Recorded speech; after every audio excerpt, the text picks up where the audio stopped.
Alrighty, everybody. Welcome back to some more StarCraft action. Thank you, Escalade, for right off the bat sending something that got auto-modded immediately. I don't know why. I need to go into the auto-mod feature and turn off fingering as a bad word. Because, you know, it's really important for hand health. And if you're unaware, gosh dang it, guys. Okay, so I also have to allow fisting as well. Yeah, we tried that last time. It didn't work. Okay. Anyway, so this week we have a lot of great StarCraft action coming at you. We have the Week 7 Tier 2, and it is going to be between Bargain Bin Bonjoas and Zero Effort Zealot Rush. And I like this lineup a lot because I play with a lot of these players all the time. We got Aaron McTarren, we've got Mevius, Inside Job. These are players that I'm very familiar with. And then also Iron V666. I'm pretty sure he's got a funny story where he went through hang on a sec. Sorry. He went through preseason as level 4 and then won all of his preseason matches, got placed in level 4 I think for like the first week of CPL, and he was just like, yeah, I'm way too good for this, and now he's up in tier 2 making a name for himself. So really exciting to see kind of the ascension there. But yeah, as you can see, we have a good amount of different matchups. We have ZVT, TVP, TVZ, PVZ. So it looks like we're going to get 3 of our 4 matchups are going to have Zerg.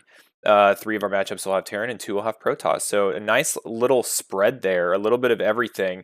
So yeah, we'll get on into it. Another thing I wanted to mention, just kind of a fun anecdote, is I actually streamed my gameplay last night for like the first time ever.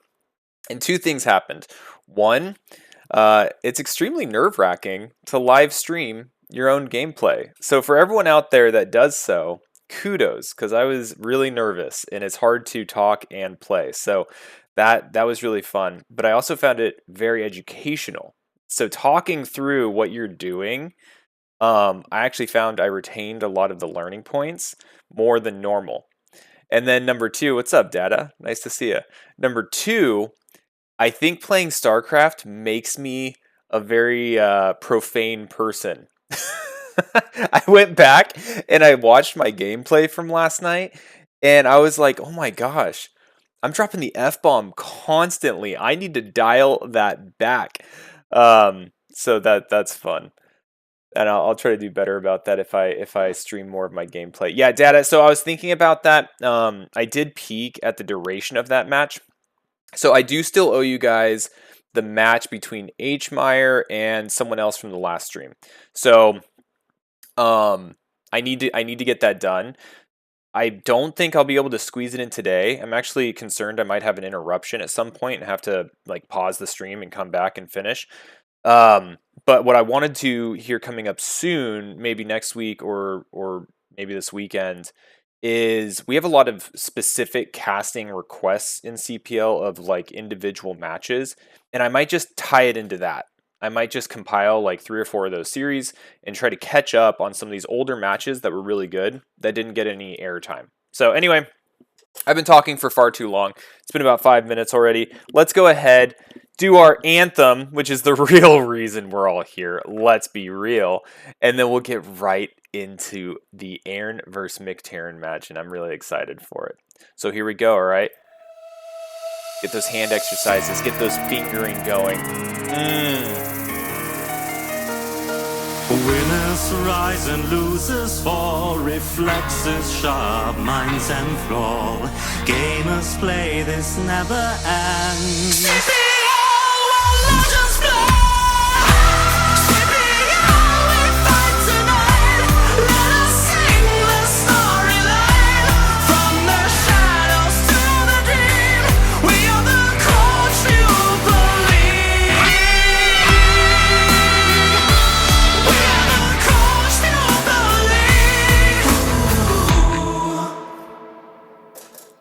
Cool.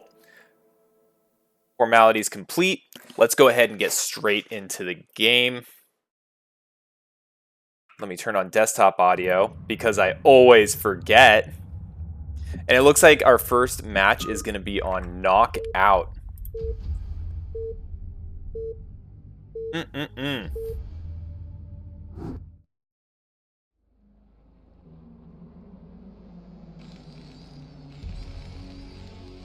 Fix the info. All right, cool. And are we top versus bottom? Shift tab, we are. Excellent. So up here, you can see the names, right? So Aaron is Nomzerg Weedlord. Okay, he's a gardener.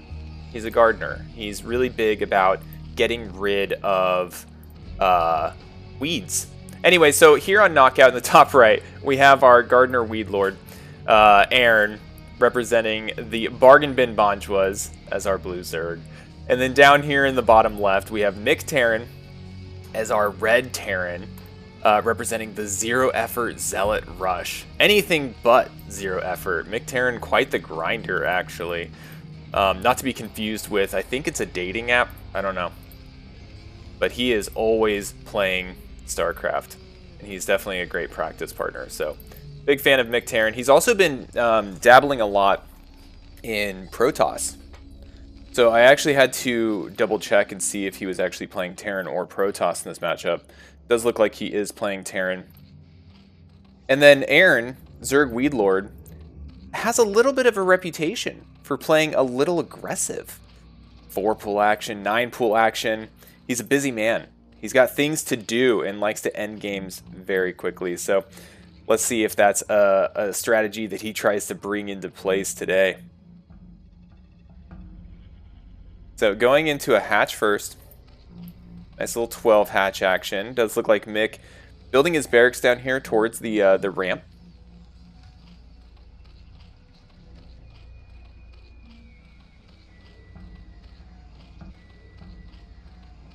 And Yeah, Overlord's not going to spot anything, but Aaron is sending a drone straight cross map, and he is going to get an initial scout off on McTerran.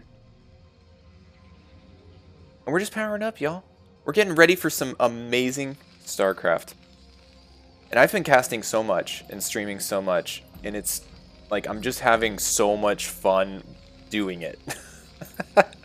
It's probably becoming a detriment to other things. I think I'm slowly becoming addicted, but it's been a lot of fun. So I'm finding every opportunity I can to jump online. But then I realized I wasn't practicing at all. The heck you guys talking about? Interspecies coupling?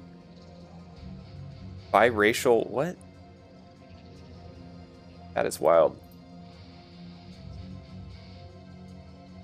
What's up, Memnon? What's up, Dazzle? Good to see y'all. Alright, so we do have a spawning pool. Getting morphed here for Aaron. We also have Gas going full bore. He's got 3 drones mining it. See if he makes any Zerglings. It looks like he's making 1 pair. Gotta shoot this SCV out of here real soon. And my immediate assumption is that we're going to be seeing layer into Mutalisks. Meanwhile, over here on the Terran side, McTerran is looking like he's going into some bioplay. He does have expansion started already. And he is getting his refinery. So we'll see if he drops an academy alongside with this, or an engineering bay.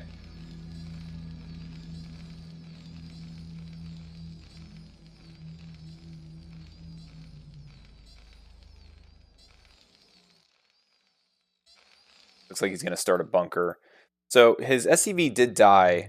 Wondering if he's getting a little bit spooked. Like I said, Aaron has a little bit of a reputation. So McTerran might be kind of just protecting himself against any early Ling like floods that might be trying to race in here and get up the ramp into the main. Meanwhile, Zerg Weedlord, our blue Zerg, has started a 3rd base at the natural in the top left. So we'll see how long it takes for McTerran to identify that. It does look like he snuck a 2nd SCV out. He might be trying to just confirm tech, get eyes on any Lings that might be coming across the map, or searching for that 3rd base, or all of the above. He is going to see that 1 Ling that was kind of scouting out here for Weedlord. And we have a creep colony going down for him as well. We already have our lair and spire, so we are going to be seeing Mutalisks popping out here relatively soon. And this SCV actually just going straight all the way into the base is going to see the spire timing. And that's going to give McTerran an idea of what he's up against. Now, Academy has been built. We already have Stim on the way. And the engineering bay is also being thrown down. Now we have our 2 medics. It looks like Mick might be moving out. And we'll see, like, he hasn't identified that 3rd base yet. And that SCV that he sent across died. So it looks like he might be trying to apply some pressure to the natural. He saw the 1 sunken colony get put down with the SCV that was scouting. But I don't think he saw the 2nd or the 3rd. So with 3 sunkens there, these Marines and medics aren't going to really be able to do a whole lot. I don't know if he saw that burrow occur either. But we did just get a couple scans. And so he's going to see 4 sunkens, and he's going to see up in the main the spire finishing. So with that, McTerran is going to be heading home. And I know Mick likes to do that in order to force those sunkens. So mission complete in his eyes. And Aaron, with this early burrow, getting really good visibility of where the Terran army is at all times as it moves through the middle of the map. So that's fun to see. A couple sunkens here up in the top left. And we do have a couple of Mutalisks being morphed, but only 2. He did spend a lot of money on getting all these sunkens thrown down.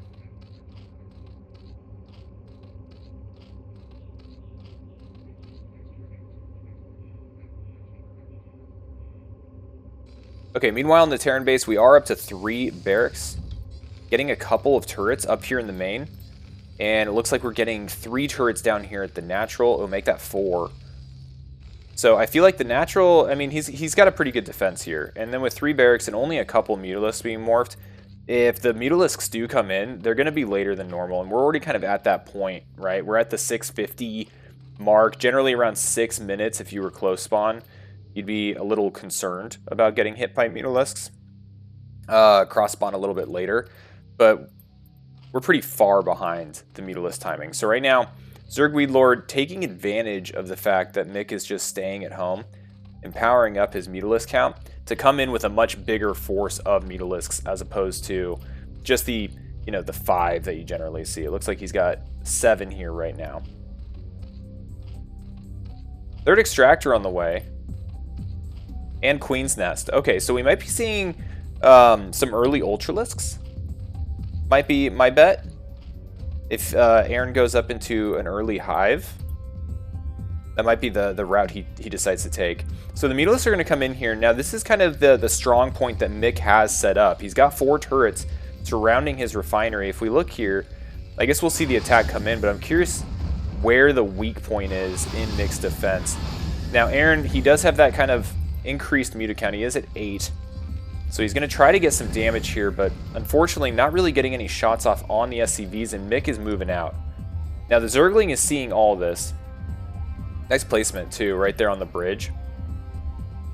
And so because of the move out, the Mutalisks are likely going to be heading home. We'll see if he's able to pick off any of these stragglers, but Mick's doing a pretty good job of keeping his Marines bulk together, and a good amount of damage on the mutas. And we are at 9 mutas. So might be able to pick off some of these Marines, but at the very least, keep them from charging completely across the map. Yeah, he's trying to hit some of these reinforcements. Does lose the Mutalisk in the process.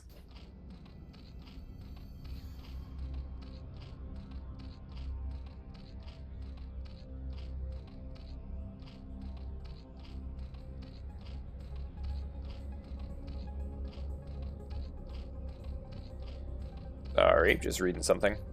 Okay, so we've got 5 Sunkens here, and this is 11 Mutalisks. Now, with this amount of Mutalisks and the way the Marines are spreading on these bridges, Aaron's doing a really good job being able to pick them off. I think that with this amount of Mutalisks, he might be able to just shred this. We got 1 control group of Marines, well, I guess 11 Marines, and then 2 medics, but Aaron needs to either commit or be a little bit more careful, losing a few Mutalisks unnecessarily. We have a 3rd Sunken going down up here in the top left. And we did see Mick send a Firebat over here to the bottom right, but I don't know if he sent anything up here that may have died to these Sunken, so I'm not really sure. No, he didn't. So he's not even aware of that 3rd base as of yet. Meanwhile, we're going up to 5 barracks. We have our 2 starports, getting Science Facility, and getting a 2nd E-base. So about to see a pretty significant power spike here from Mick Terran. Not a ton of medics being made, but we might be seeing Mick actually go up to the top left and try to get some damage done once he identifies that this base is here. He's really sending a lot too, which I think is more of just like protecting his group more than knowing that this is here, because he hasn't really scouted this. Oh no, it does look like maybe he did drop a scan. Alright, so now he's actually committing against 3 of these Sunkens, 3 more behind, but they're only creep colonies right now. These 3 are going to melt.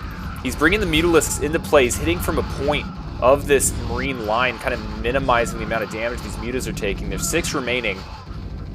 And it looks like Aaron's going to be able to defend this. Yeah, he buys just enough time for the Sunkens to show up, and they're just going to start shredding these Marines. The entire army for Mick Terran wiped off the board. What does he have back home? He's got 6 barracks. He's rebuilding his Marines. Going up to a 7th barracks. Getting a Radiate. And we're going to have Science Vessels out on the map. Now, we saw the Queen's Nest. I'm curious to see where we're at on Zerg Tech. We do have the Hive. We have Cracklings on the way. And there's the Ultralisk Cavern. The old elephant tech itself being built. So it looks like once we have the 4th base and we're on 4 gases, that is a scary place to be as Terran versus Zerg when he's going to start pumping out Ultralisks like crazy. Mutas flying around, just keeping an eye on things, picking off stray fire bats. I like this burrowed Zergling. The expected 3rd base location for Terran. Gonna be a little inconvenienced here. Oh, you know what? McTaren's skipping it. He's gonna try to go down here and get the one with the gas. That's what he's prioritizing.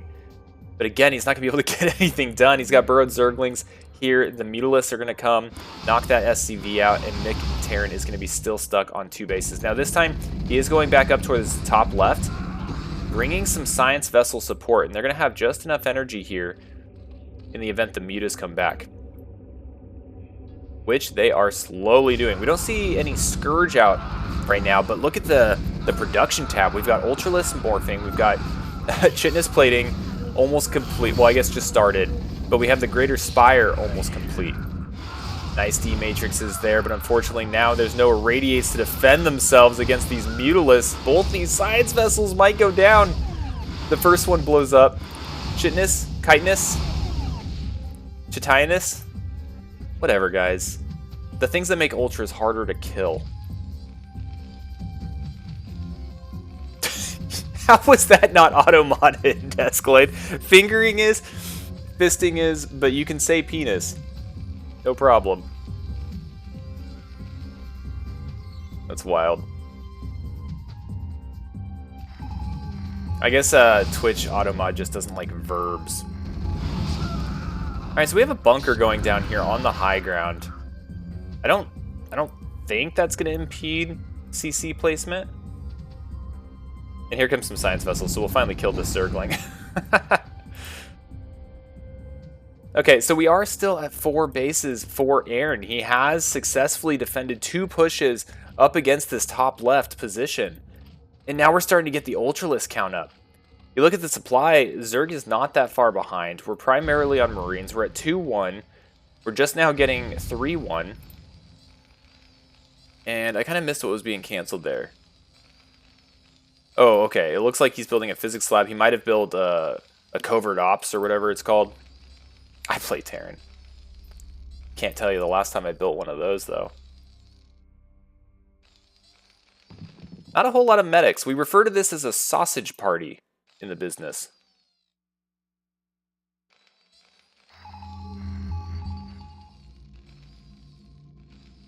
Guardians, baby. This is going to be dirty. Absolutely dirty. This actually reminds me a lot of a match I just watched last night. I think it was an Artosis cast match that he threw up. It was Effort versus... It was a Chinese Terran. I forget his name. But there was like Guardians and Ultras and the whole tech tree being utilized to take out basically mass Marines. It was a really fun game, actually. Okay, so here comes the first introduction of Ultralisk. The Science Vessels are not here. They're out of position and flying alone. We gotta be careful about that. A pesky swarm of Scourge could make quick work of those Science Vessels. Now, the Marines actually did knock out those Ultralisks, but now we've got an attack here at the natural, incorporating all these Guardians. There were a lot more. Oh, there they are. Haven't quite made it all the way. 4 of the 9 being committed and being irradiated. Holy cow. Wow, lucky noob. That got auto-mounted. Twitch is also sexist. Okay, so McTaren trying to move out. He knows he needs to try to get an attack. He's just wiped out a few Ultralisks. So, ideally, Aaron's defense is potentially lacking after losing a good amount of forces on the offense. I mean, that was a lot of gas that he just lost in the form of all those Guardians, all those Ultralisks, and you can see here up in the resources as well, Aaron's a little gas starved. Little gas starved. He's not mining gas here at the moment. We've got an eraser going on. 2 Science Vessels erasering. Nice burrow is going to save a few of them. And McTaren's doing a good job of getting his bio up here, knocking out these sunken colonies. But here come the reinforcements. The crackling Ultraling mix. We'll see if there's critical mass here. The medics in the front, getting in the way just a little bit. Yeah, doing a great job. This Ultralisk was derping out real hard. McTaren utilizing his D-Matrix to try to keep these Marines alive, but I think at this point, especially with the irradiated Ultras, Aaron's going to defend this base again. Now, back for Terran. We do have the 3rd base started. The rest of the Guardians have decided to come and be a pain in the ass at the natural again. But now the Marines are on top of these Guardians. The Guardians kind of moved forward quite a lot. Oh man, but Guardians are so good. Guardians are so good. These flying crabs just annihilate everything. But they are all irradiated. And we have a ton of vessels. We have so many vessels. Just on screen, we've got 10. Okay, let's do that count again. We have 8. Oh yeah, you're right, Lucky Noob. Red infested CC territory. And you know what? Aaron's the kind of guy that would do that. He would go towards prioritizing infesting a CC.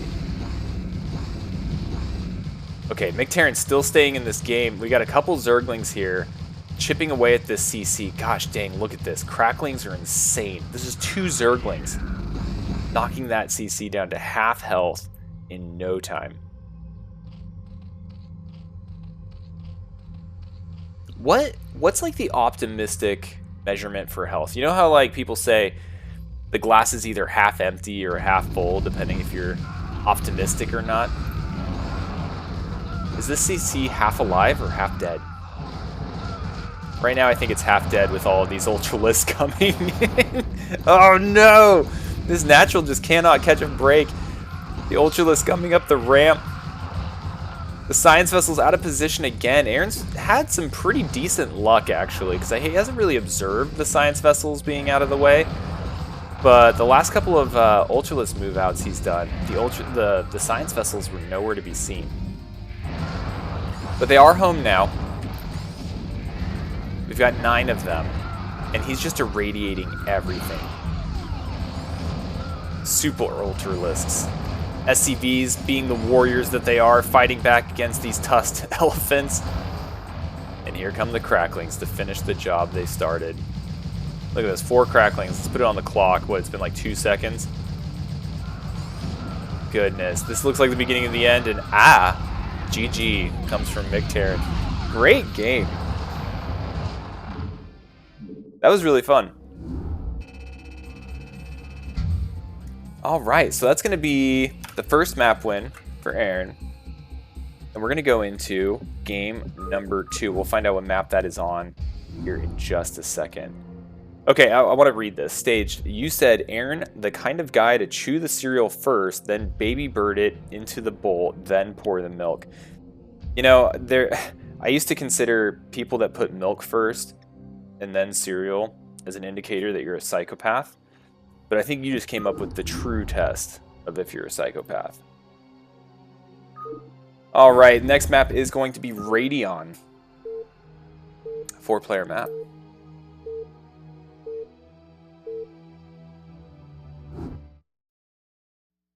Baby birding cereal into a bowl. I guess it might, like, is there a type of cereal that would make you think that that's okay?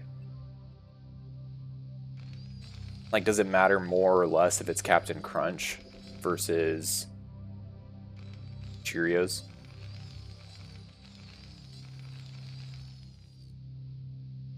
Who knows? All right, McTarren.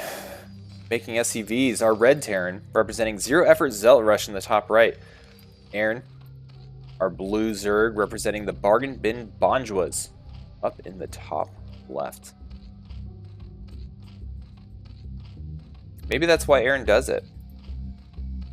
You can buy whatever cereal's on sale, chew it up, and every day, it doesn't matter what it is, it's the same.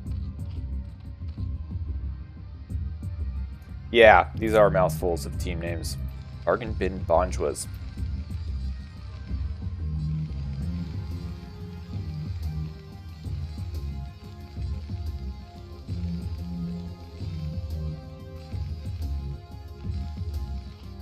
So, like I said, I'm kind of waiting for Aaron to do something aggressive. He's not like Anderson levels of doing BBS all the time, but he has been known to play with a trick up his sleeve. Barracks going down here near the ramp again for McTarren. Not seeing a refinery, so likely to see more bio play from our Terran player. And then we have kind of the 12 hatch shindig again. I think the biggest difference this time is we were talking about like the speed of mutalisks last game. So last game, the mutalisk didn't come across the map on a cross spawn situation until like 7.5 minutes. I think with this spawning location, the ability for the mutalisk to get here to the natural is going to be much, much quicker. So if Aaron doesn't wait like he did last time, if he goes mutalisks, my assumption is he will, then he might be able to get a lot of damage early on before there's 4 turrets at the natural and a whole bunch of Marines. But on the flip side of that, we saw McTerran move out with, what was it? It was like a control group of Marines and 2 medics pretty early on. Wasn't able to get anything done because there was already 3 sunken colonies at the natural. That might be different this time around. We have 2 scouts. The first location didn't have the Zerg, so McTerran sent a second one up here to the top left. And good thing, because now he's going to find the Zerg. And we have Lair starting right as the SCV arrives.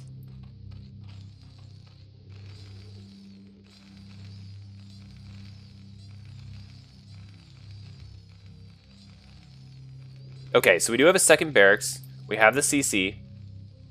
I want to see if he builds a bunker again down here on the low ground.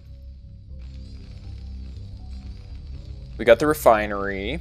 Excellent, excellent. Terran buildings, yep. Got a pair of Zerglings chasing around the SCV. Okay, similar game pattern to last time. SCV dies.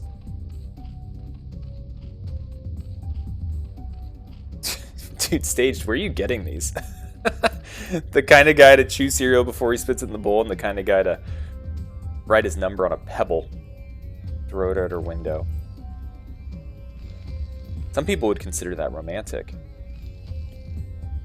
Some people would also consider throwing the pebble with your number at the window romantic. Alright, 2 Zerglings about to run into a bunch of guns. They splat right outside the natural, but they do see that the expansion occurred. It went down.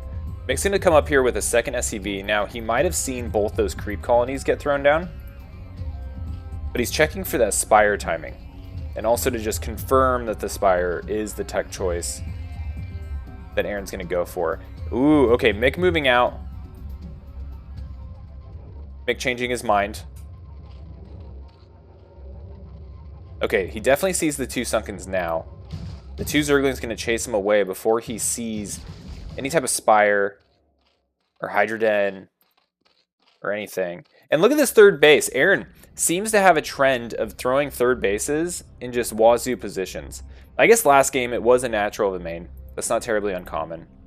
And you even saw McTerran check the bottom right when in reality it was the top left that Aaron chose. So definitely something that McTerran's aware that Aaron may do.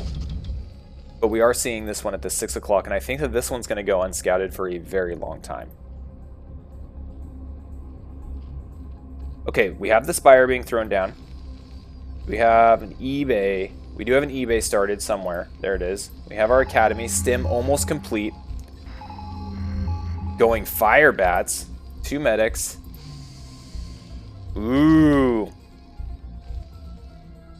Here we go. 7 Marines, 2 Fire Bats, 2 medics, 2 Sunkens. Soon to be 4? Aaron not screwing around. 5? Oh, E-Chamber.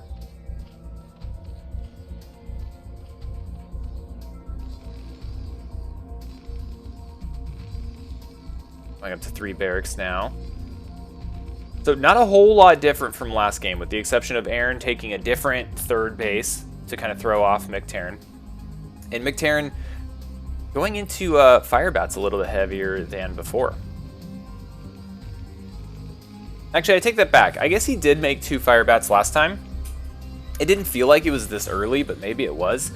And he did use them to scout for expansion. So I am really curious if he's going to spot this. I'd be surprised if he did.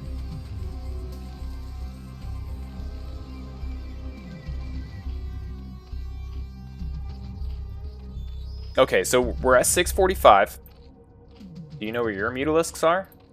We've got 2 here. 3.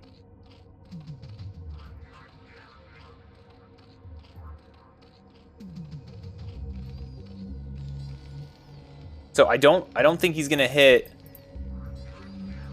and be able to do as much damage as I thought he might be able to do early on. It's 7 minutes now. No mutas over here. There are 4 turrets at the natural.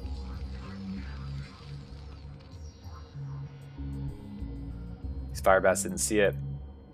Didn't see it. He went to the bottom left and he went over here to the, what is it? 10 o'clock? 11? 10. We'll call that 10. We'll call it the 9. So he's under the impression that Aaron is currently just doing 2 base. Oh, but he scanned it! What a wizard! And he's going to run down here with his bio. And here comes the Mutalist to try to defend, I think. We'll see if he tries to push in and get some damage, or if he defends. He's poking in. I think he's seeing that there's no army. This burrowed Zergling, I believe, saw the move out. So Aaron trying to get the Marine Medic combo down here to go back home. But they have none of that. They're moving up here, trying to hit these Sunkens. They are on the low ground. And here we go, here we go, here we go. Get that Sunken, Mick. Do it. Do it.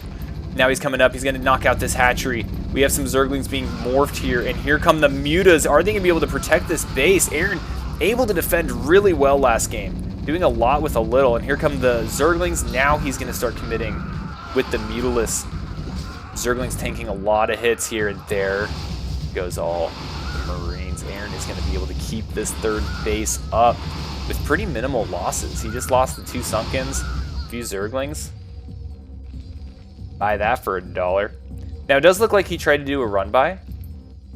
Damaged this empty bunker and then ended up dying here at the bottom of the ramp. But here comes more. He knows that he's just weakened the Terran force. He's going to try to make something happen here. Nothing in the bunker still as of yet. A little bit of an oversight, but still plenty of Marines here to keep those Zerglings away. They're going to run right outside and burrow, which is going to give him a great opportunity for run-by again later. So 6 Mutalisks, getting +1 melee, going up to Hive again.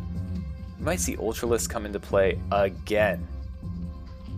This is often referred to as Crazy Zerg.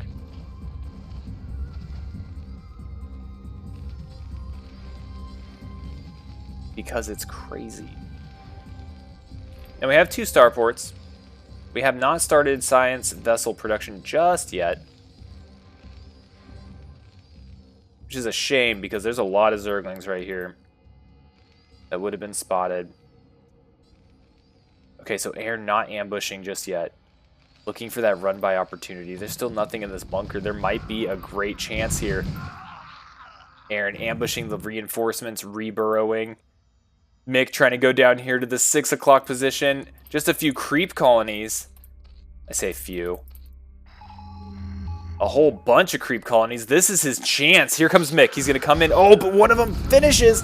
He's got to target this one down. Then this one. Okay, he's on top of which one to target. Here comes the third. Oh, he's knocking out these Sunkens as soon as they pop up. Aaron might actually lose this base this time. Most of the Marines on the high ground, already doing damage to the hatchery. Coming in, going to pick off an Overlord as well. What do we have as reinforcements? We've got 6 Mutalisks, a handful of Zerglings. This is going very well for Mick Terran. He's knocked out the 3rd. And now he's nice and bunched up, going to be able to defend against these Mutas. 3 of them already being shot out of the sky. 2 left, both battered and beaten. But where are we for Zerg? Where are we? How are we doing for our tech? We don't have an Ultralisk Cavern just yet. But there it is. So let's see what Mick can do. I think right now, taking out that 3rd base was huge. That was absolutely huge. That's what Mick spent the entirety of last game trying to do, and was unable to accomplish. 3rd base now going a little bit closer to home for Aaron. Now there are still drones down here burrowed, I want to point out. Ready to pop up and rebuild their hatchery at a moment's notice. SCV left behind. Wonder if that was intentional. because it might just spot a hatchery being rebuilt. It would be kind of a 200 IQ move.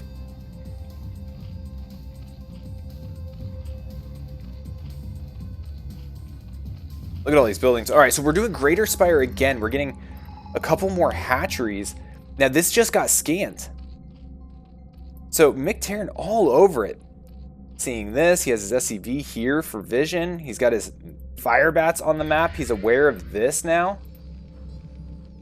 And here comes the Eraser. There's nothing that can shoot up. There's no Scourge. This is going to force a lot of lost mining time. Maybe be able to pick off a couple drones here at the gas, which Aaron is trying to bank up. Bringing the drones out, back out to mine. Knocks out the hatchery at the 12. Mick looking very strong right now. Look at all these burrowed Zerglings. Now, those are spotted by the science vessels. Here comes some Scourge. Now we got Ultras on the field. The game just changed.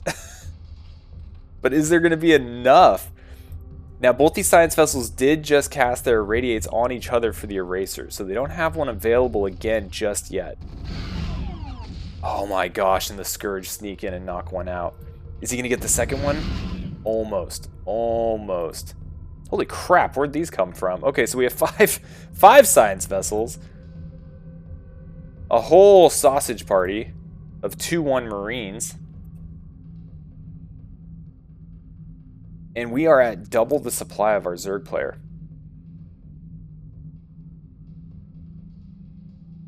Looking good for Mick Terran. Ooh, almost catching a Scourge there. Alright, here we go. Here we go. See if the Zerglings start popping up. They do. Here they're getting committed with the Ultralisk, but there's just too many Marines. Now they are being funneled all together. The Sunkens are starting to freaking poke them from the ground. I think Mick's got it. I think Aaron's dead. That's my Gamba. Sunken's starting to melt. Scourge not being able to connect quite with everything. Ultra count just not heavy enough. And you know, really what it came down to was being able to knock out that third base. That was huge. All the Sunkens are now gone. We've got boatloads of Marines here, and yeah, Aaron's gonna have to tap out. So far, this has been a really entertaining series. Cool. Let's get Mick Terran on the board, and this next match is going to decide who gets to take home the first series win. Is it going to be Bargain Bin Bonjwas or the Zero Effort Zealot Rush? ZEZR has been having it rough. Okay, next map is Polestar.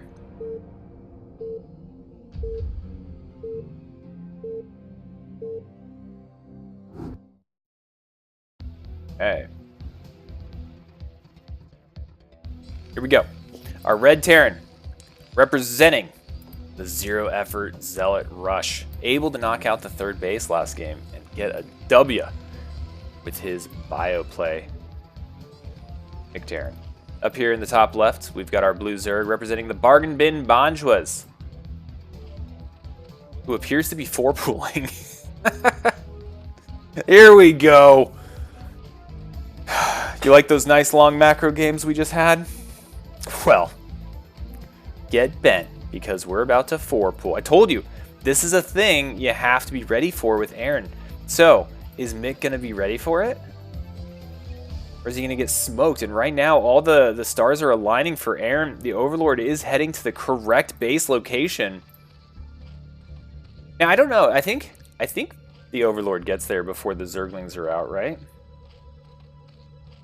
Let's see. How far along is the spawning pool? It's about halfway. Overlord not quite halfway.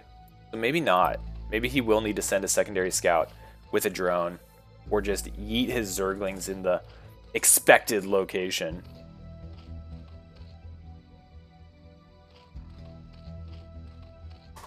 Eating. It's what we're all here for.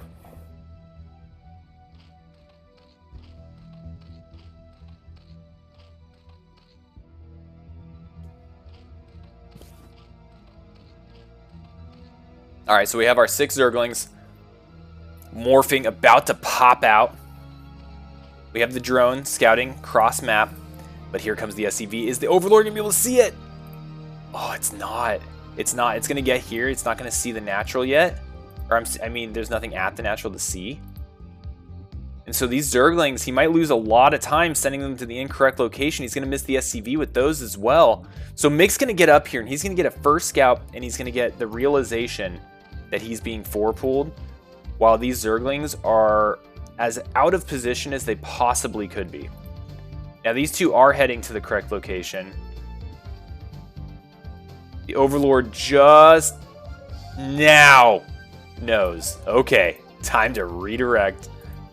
So a little bit of a bummer for Aaron, and that is going to give Mick Terran the opportunity to get his SCVs here and try to block the ramp. Still no Marine just as of yet. If those Zerglings had gone to the right spot, this would already be game over. But right now, we'll have to see how this defense holds up for Mick Terran. Here comes a drone. Oh, he's trying to eat the minerals. Brilliant move. Unfortunately, needed a second one. That's actually kind of weird. I thought that interaction went differently. I thought that the worker just, like, mined it away. But he's going to try to push anyway. Here comes the Zerglings. Can they break through these SCVs? They're repairing each other. We got 3 in. But we have 3 Marines and a 4th on the way. Should be fine. Aaron going to try to keep this pressure up. Oh my god! We have a 2-kill SCV. We are down to 2 drones, 1 extremely long-distance mining from a ramp. I think Aaron's 4-pool failed. I think that's GG. Mick Terran finishes up the ramp for him. What does that do to the drone? Oh, it just stops. It's an interesting interaction.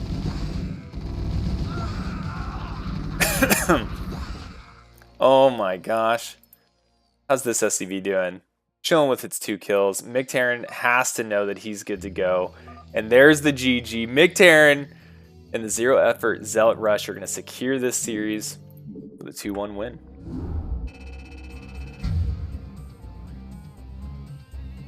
That was rad. That was a lot of fun. Alright, so that brings us to our next game, which is going to be Noob Tier. Noob Tier. Who plays Terran? Up against... Oh, I didn't update the freaking score sheet last time. Suck at this. Iron V666, who is Protoss. I believe we'll be on Knockout, so I'll just prep that. Well, subscribe with a Prime subscription, Dazzle. Also, it was 5 minutes of ads. It's definitely not the intent. Okay. So next up, we've got Noob Tier versus Iron 666. We are going to be on Knockout. We got a TVP.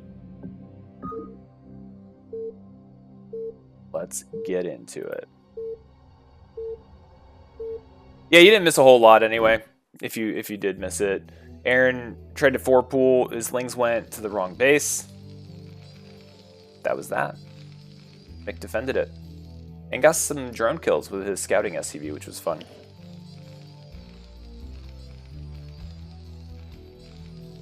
Alrighty. Down here in the bottom left, we've got Noob Tier, our blue Terran, representing the Bargain Bin Bonj was. And down here in the bottom right, we have our red Protoss, representing the Zero Effort Zealot Rush, who is currently up 1-0 after Mick and Aaron duked it out. And I hope all these series are that fun, because that was a really fun series.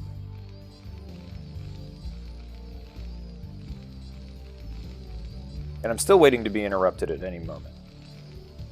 Still not convinced I'm not going to be interrupted by something.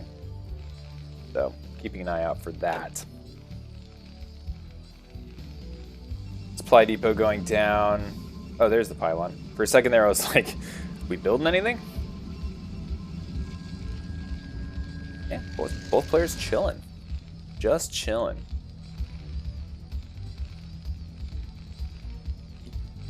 Any good New Year's resolutions out there?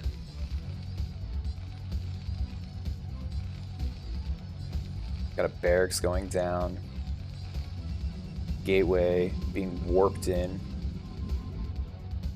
It does look like Iron V666 is going to be getting a first scout off. Very fortunate for him.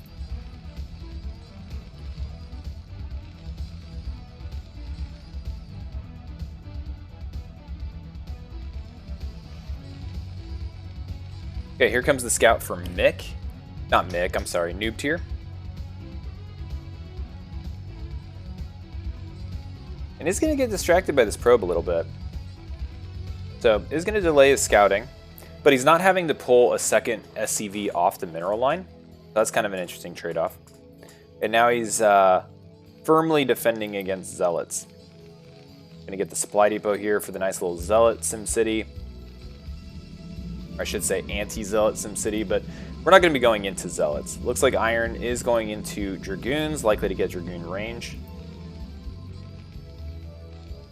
We have our factory. We've pulled off gas. Looks like Noob Tier will be expanding here very shortly. And here comes the probe to double check on things. But we have a Marine here now. We have the SCV blocking the ramp as best as it can. It's going to get shoot away. It's going to hang out right outside the natural. Probably come back in here in about a minute. Okay, so we do have Dragoon range being researched.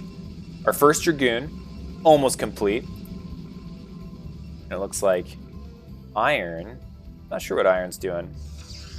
Okay, building a pylon out here at the front.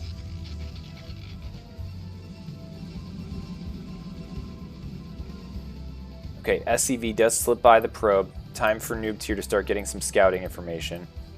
Gonna try to shoo away this probe with these two Marines. And it was very effective. The probe is running away. And we're back on gas. Because we're at the point where we have the minerals to come out here and expand at 24 supply. And now the scout has reached the Protoss base. So Iron doing a really good job of body blocking. Holy cow. Got to sign this guy up as an offensive lineman. Completely blocked that SCV. Got a couple shots off.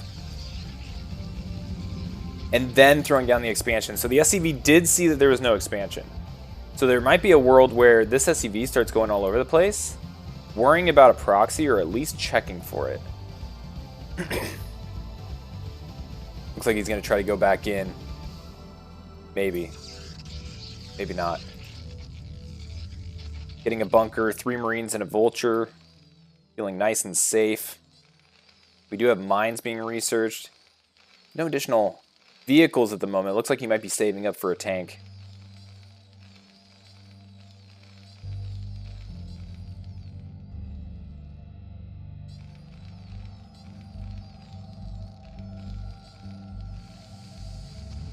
There it is.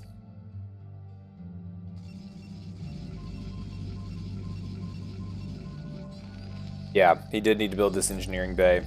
Likely going to throw a turret down here. Keep an eye out for any type of DTs. I don't think that SCV went back in. Kind of hanging out. He has a Vulture, checking some proxy locations. Not seeing any proxy DT tech or anything along those lines, so might try to sneak in with this Vulture. See if the Dragoons are still hanging out at home. But he's continuing to look. He's keeping an eye out. Might keep this Vulture here. I don't know. Okay, he's going to plant a mine.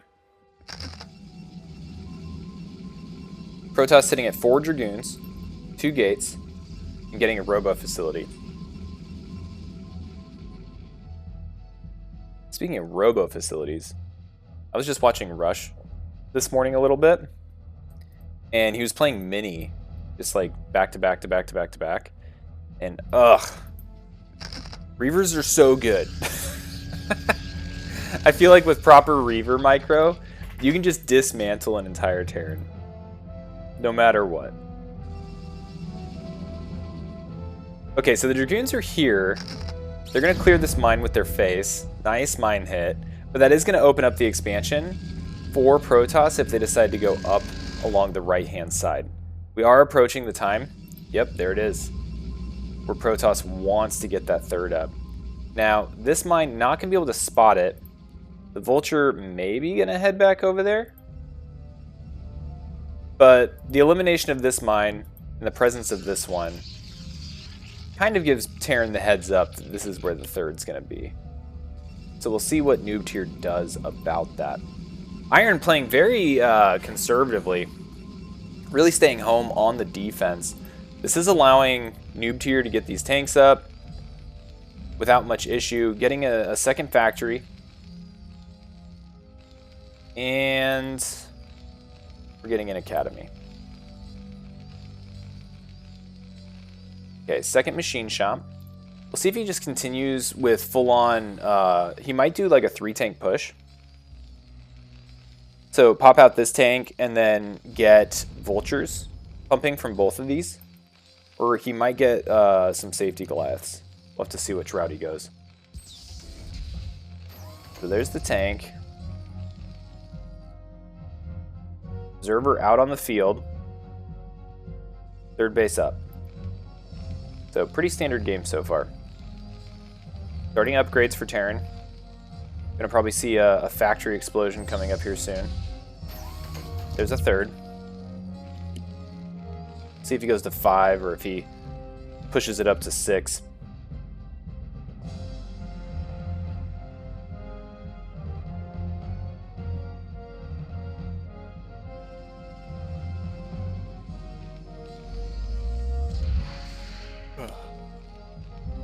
Oh no, I thought it was going to be a big like SCV transfer, but he did what every Terran does all the time, which was accidentally lifted the CC when trying to build the Comsat station. Definitely in the top 10 list of just damn it moments for Terran. Okay, so there's the additional 2 factories. We are going up to 5. Currently worker count looking pretty good for both players. The Observer's going to be trying to sneak in here, but there is a turret here and one here. He could get on top of these factories, though, I think, if it didn't explode. So Observer is gone. We've got a lot of Dragoons, though, here from our Protoss player. He is exploding his gateways, going up to 6, and does look like he's transitioning into his Zealot production. And we're getting Templar Archives and a Stargate. So it looks like he may be interested in doing some Arbiter recalls. Or maybe Stasis, but I think Arbiter at least is going to be the play. We'll see if he just goes into Storm, but the Stargate hints at me that he's looking to maybe get some Arbiter play in. So getting a couple Goliaths. Starting to expand out a little bit from the natural. Looks like our Terran player might be trying to take this third. An SCV is already placed. And Iron is being very patient. He's got this ball of Dragoons, but he's not pushing in. He's not trying to deny the third base. Just hanging out. Keeping eyes on the avenues of approach that Terran may take towards his base.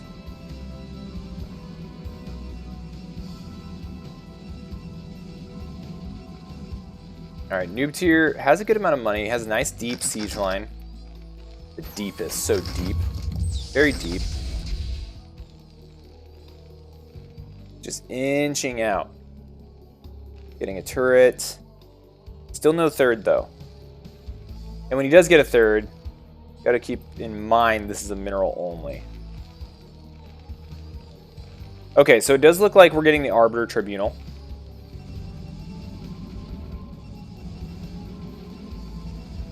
And we are getting Storm. We're getting +1 melee upgrades. Oh no, it's deep stage. It's super deep.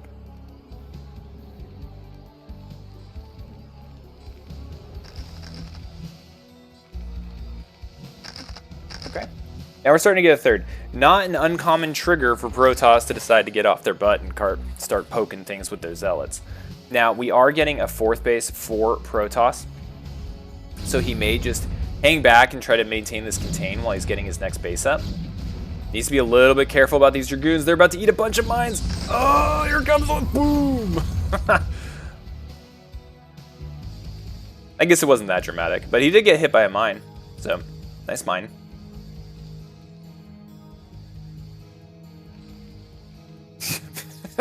Staged.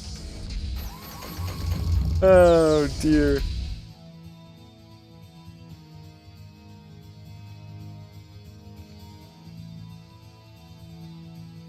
Okay, we've got Storm, we've got High Templars, we're getting Stasis, getting Arbiters, getting a 4th base. Protoss looking happy.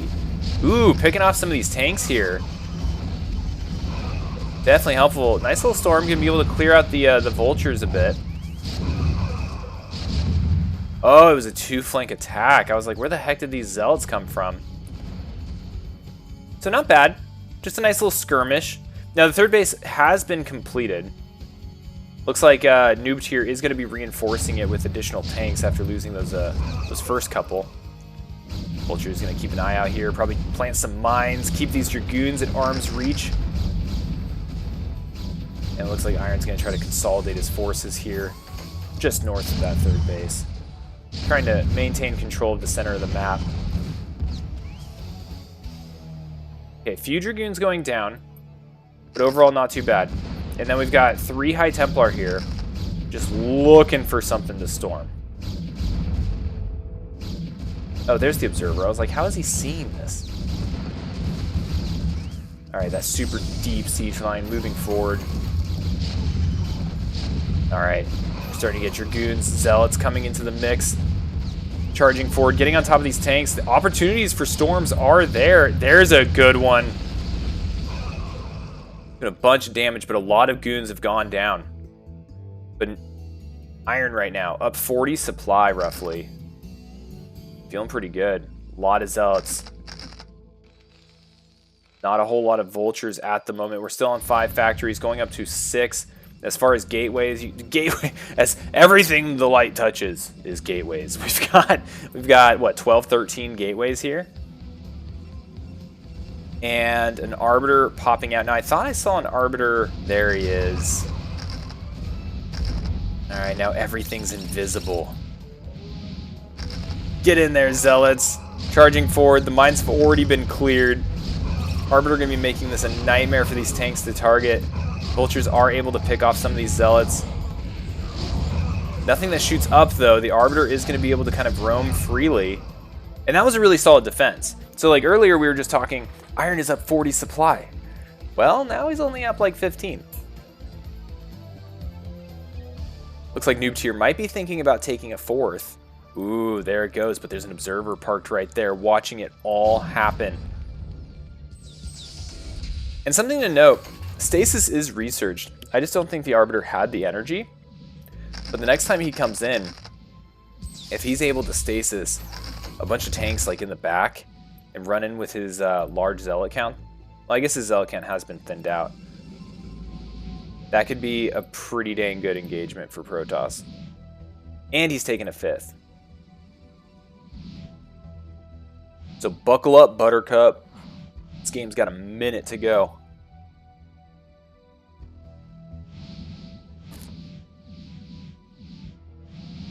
Coffee. I don't know what I think about Coconut Creamer. Ooh, nice siege tank hits. All right, now is the Stasis going to get dropped? Okay, we get 2 tanks out of the fight with the Stasis. The Arbiter does go down, though. So not the prettiest engagement for Protoss. I think Terran definitely came out ahead there. Also, I think these Vultures are still slow. Oh yeah, we do have speed being researched, as well as Goliath range. Ooh, dirty Storm. Chewing up a bunch of these Vultures before the High Templar gets sniped. And we're just keeping Arbiter production going. Arbiter production not stopping. Vultures are going to be able to come up here, though. But there is a small contingent, Dragoons, Zealots. These Vultures so banged up from the Storm earlier, not going to be able to really survive. It's off the 1 probe, so that feels good. But he's still unaware that this exists. I'm pretty sure. I don't think he's scanned it. Let's see. No, he hasn't. Okay, so the 4th base is up now for our Terran player. So really sitting pretty here for Noob Tier. That supply delta has closed all the way to within just a handful of supply. 4 supply difference at the moment. Getting more gateways. I think this brings our count to Holy cow, what, 8, 12, 13, 17 gateways? Call this Gateway Man.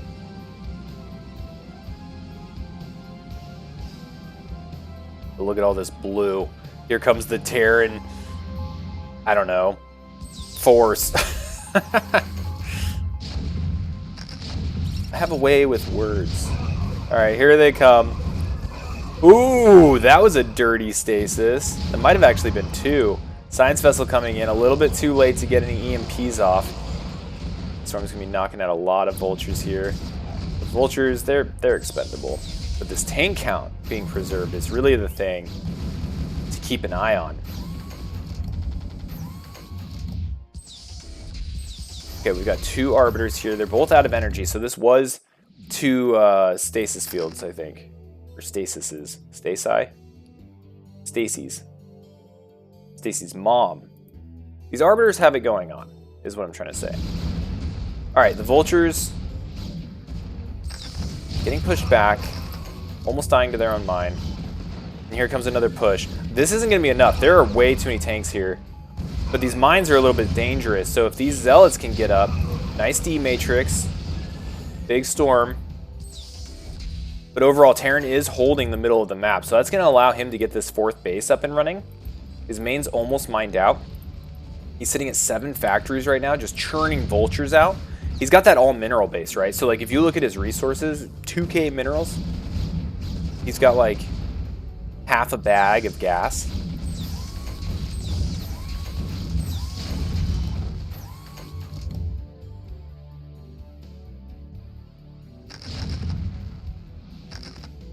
Oh, he didn't even have the EMP. All right, so EMP is being researched now.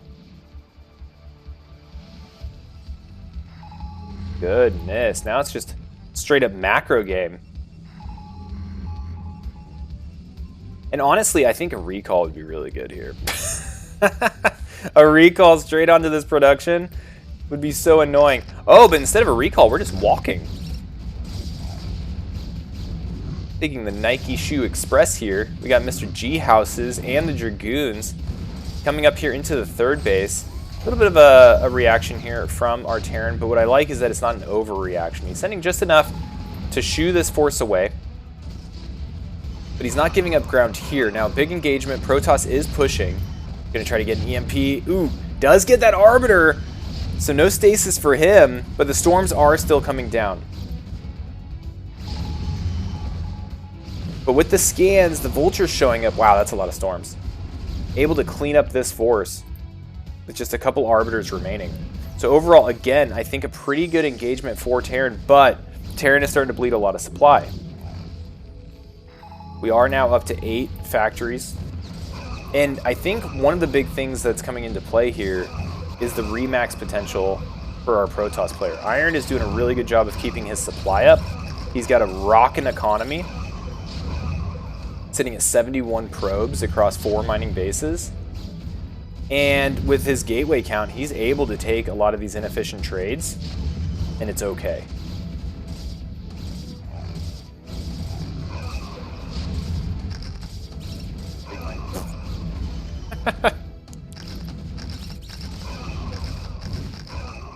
Okay, Terran's starting to reconstitute their force. Bunch of tanks sitting here in the middle of these mines is a little scary. Oh my gosh, that stasis was enormous. Too bad there's nothing to follow it up. That was huge. Loses an Arbiter. Okay, 5th base going up for our Terran player. Right now, Terran is only mining at this 4th base. It does look like the 3rd has been knocked out. Earlier when I said that Terran sent back just enough to defend, I guess I was wrong. I totally missed that that thing got knocked out when I was watching the engagement up here. 5th base gets knocked out by a small contingent of Protoss dudes. And I'm starting to worry for Noob Tier's economy, because he's trading very heavily, but we were just talking that Iron has that remax potential and has been very on top of just ensuring that his supply remains as high as possible. Like, we have 6, I forget what the number was here, it was like 13, yeah, 8, 5. So we're at 19 gateways, just pumping non-stop. Feels good for Protoss. Now let's go ahead and look at upgrades. We haven't done that pretty much all game. So we're at 2-0 melee, we're at 2-0 ranged. For Terran, we're at 1-1. 2-1 about to finish, or I'm sorry, well, +2 attack about to finish, +2 defense on the way. And now Terran's trying to fight over getting a 5th. And so this is a point that becomes a little annoying and scary for Terran. As the game goes on longer and longer, Terran's forced to spread out more and more because Terran's production's always in their main base. Very rarely are you able to have like really solid secondary production, kind of like how Protoss does up here. And so if he takes this base, which it looks like he might need to send another wave, he's going to have to defend this entire left side, which is tough for the lack of mobility that Terran has. So we'll see how he handles it, what he does, how this goes. Getting some Archons here for our Protoss. Double expand as well. Iron not about to get skimped on his mineral collection.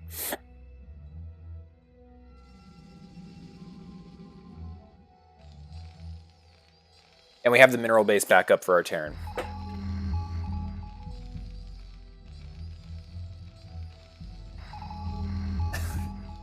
Stage, did you just profile yourself?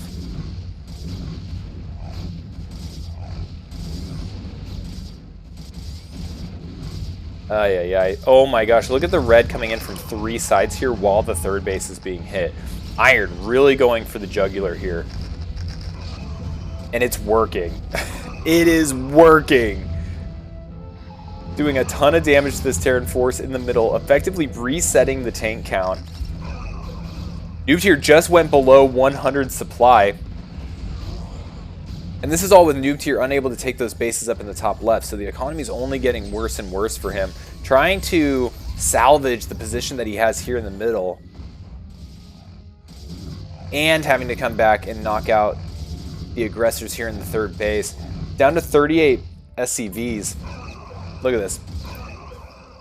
Meanwhile, Iron is at 177. It's looking rough for our Terran compadre. Now the upgrades are coming in.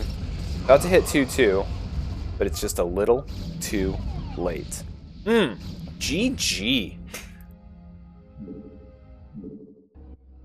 Woo. EBT, ladies and gentlemen. That's how it goes. So Iron V666 is going to take that one for the 0 effort Zealot Rush, and we're going to go into game 2. How are we not even halfway done with this? What did I sign up for? Okay, next map's going to be Radion. Look at that. Man, I'm getting so good at this score sheet thing. Still suck at changing scenes, though. Let's go let you guys see the game. And here we are. Noob Tier representing the Bargain Bin Bonjwas up here in the top right on Radion. That's our blue Terran. Up here in our top left, our red Protoss, Iron V666. The first 665 versions have all been upgraded, and we're now at version 666. And it shows. Playing a very gateway-intensive game last game. Unfortunately, didn't see a single Reaver drop, which is really the main reason people watch Protoss. 99% sure that that's the case.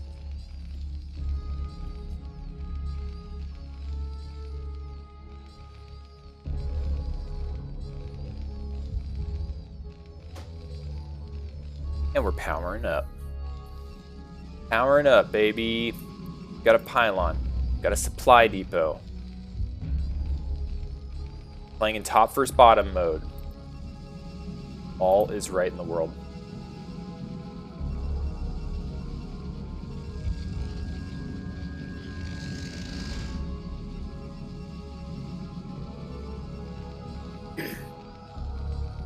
Yeah, the macro last game from Iron was pretty bonkers.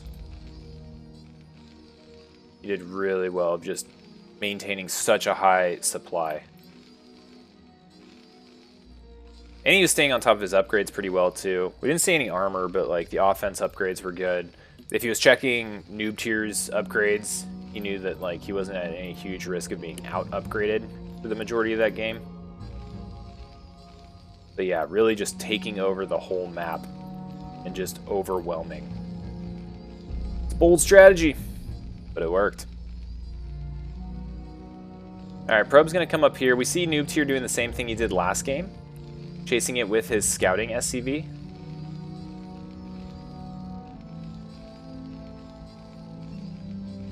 Ooh, is he going to get a kill? Get him. Get that Probe. No, it's impossible. Probes are too slippery. Pretty sure Probes can't die. We have a Cybernetics core going down. Gateway already constructed. Looks like same build order for both players at the moment. Right now it's a little too early to tell for Terran. We'll see if he expands or goes like a 2-fact. First factory going down. Pylon at the front again. Cybernetics core completed. We'll see if that Dragoon range gets started up here real soon.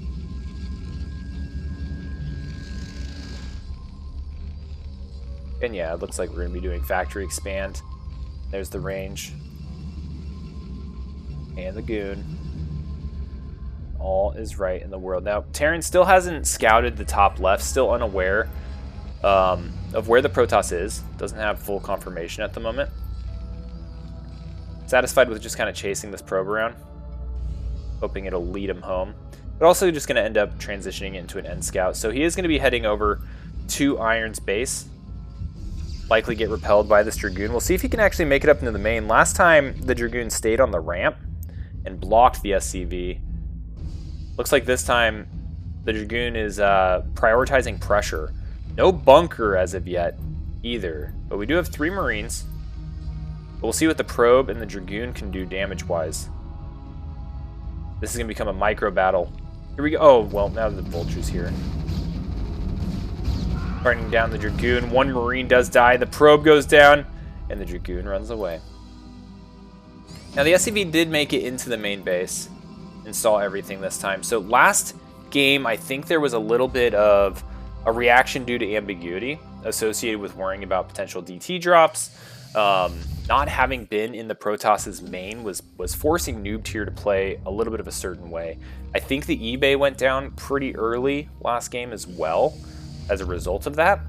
So now that he's been in, he sees what he's up against, just kind of like a standard early game Dragoon play. I think that he's going to feel more comfortable with his build and just follow the straight up order. We are going into tank. We have an expansion going down for both players. The Goons they have their range, but struggling to hit this bunker.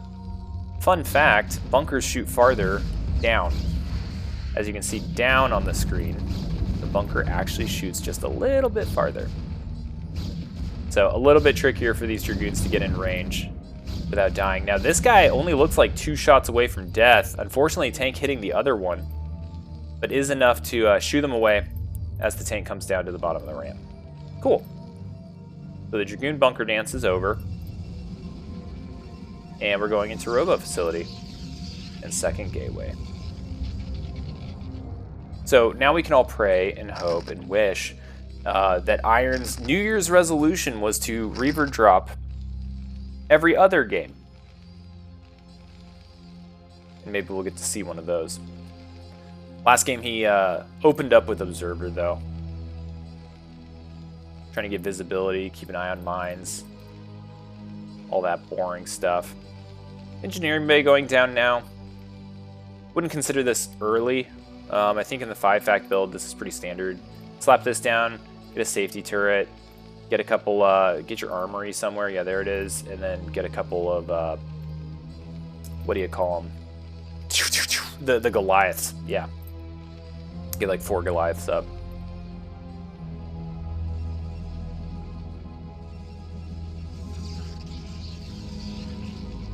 Okay, so we are going into OBS. There's the safety turret. Excellent, excellent. And normally you'd be also getting siege.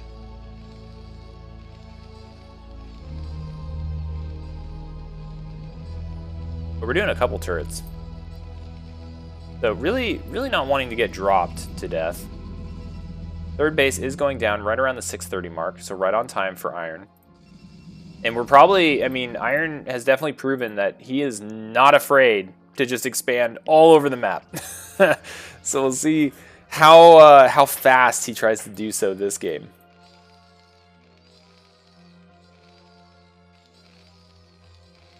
Still no siege mode. But we do have +1 weapons on the way.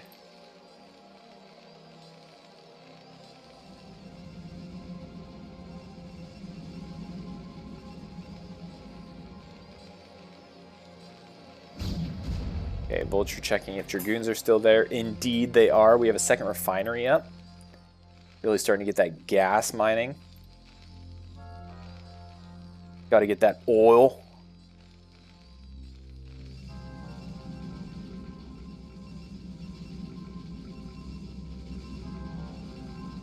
For gateways, we're going to be seeing our first observer pop out, second observer. Cool, we're just chilling, y'all.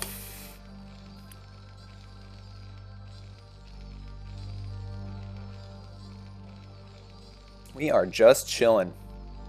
Now these turrets are going to do a pretty good job of keeping the observers out of the pertinent areas of the base.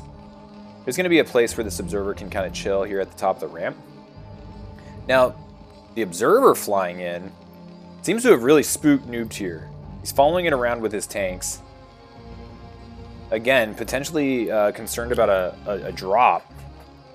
And we're going to be throwing down our 3 factories, going up to 5, I think, here.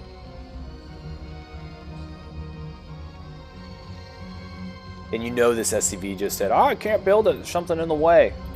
And then he'll realize it really, you know, like a minute down the line. And he'll yell, damn it didn't build. Terran problems. Alright, going up to 6 gateways. Nice little pylon wall here from Iron. Should help with any type of Vulture run-bys. Don't think they can squeeze past that. Ooh, nice little ambush on these Dragoons. Able to pick off one of them. And this is a very tank-heavy force. Again, okay, so last game, we saw him kind of do this. He skirted out, he leapfrogged his tanks, he worked towards getting that third as a priority. And this is pretty good timing for it. Getting that third base, trying to construct it around the 9:30, 9:45, not uncommon. It looks like he identified that this SCV didn't make getting that 5th factory down. And the observer's parked over here at the third base location to keep an eye on it. And you can see that Protoss is staging to attack once he identifies that it is either gone down or it's been started. So I'd expect to see Protoss react pretty heavily once the SCV heads over there. So what might be a good idea is to get the Vulture count up a little bit, line up, and actually move out his Terran when he decides he wants to expand, and expand behind an attack. I think. I don't know. We'll see.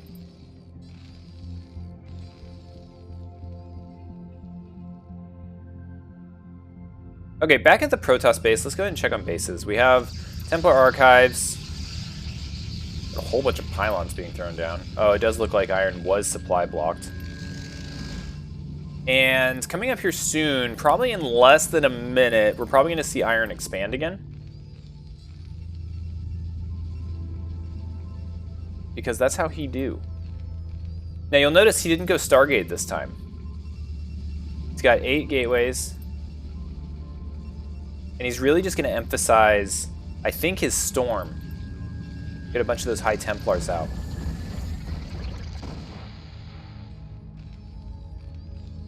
Okay, so the Observer's seeing the third base starting to get constructed. Noob Tier is doing a good job of trying to wall it off before he slaps down his CC.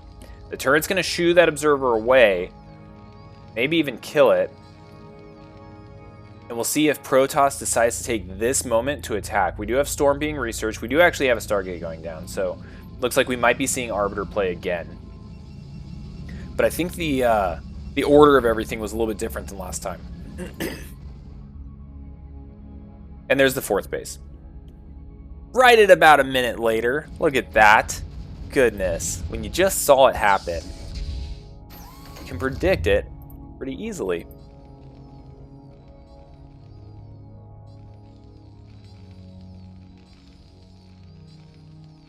All 5 factories, going up to Starport and Science Facility. What are we doing on upgrades? We're at +1 for Terran.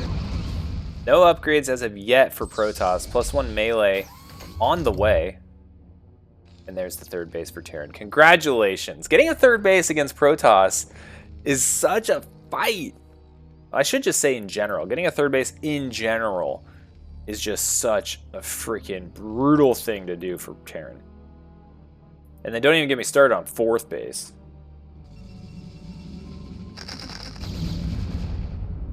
Feels like a pipe dream. Alright, Vulture's going to get out on the map. Start poking around. Now, Noob Tier has been scanning. So he's not completely blind. I guess he hasn't been scanning anywhere that there's bases, though. So the Vultures are going to come down here to the main, see if the main's been taken. I imagine they're going to start kind of hopping along the left-hand side after he places some mines, maybe.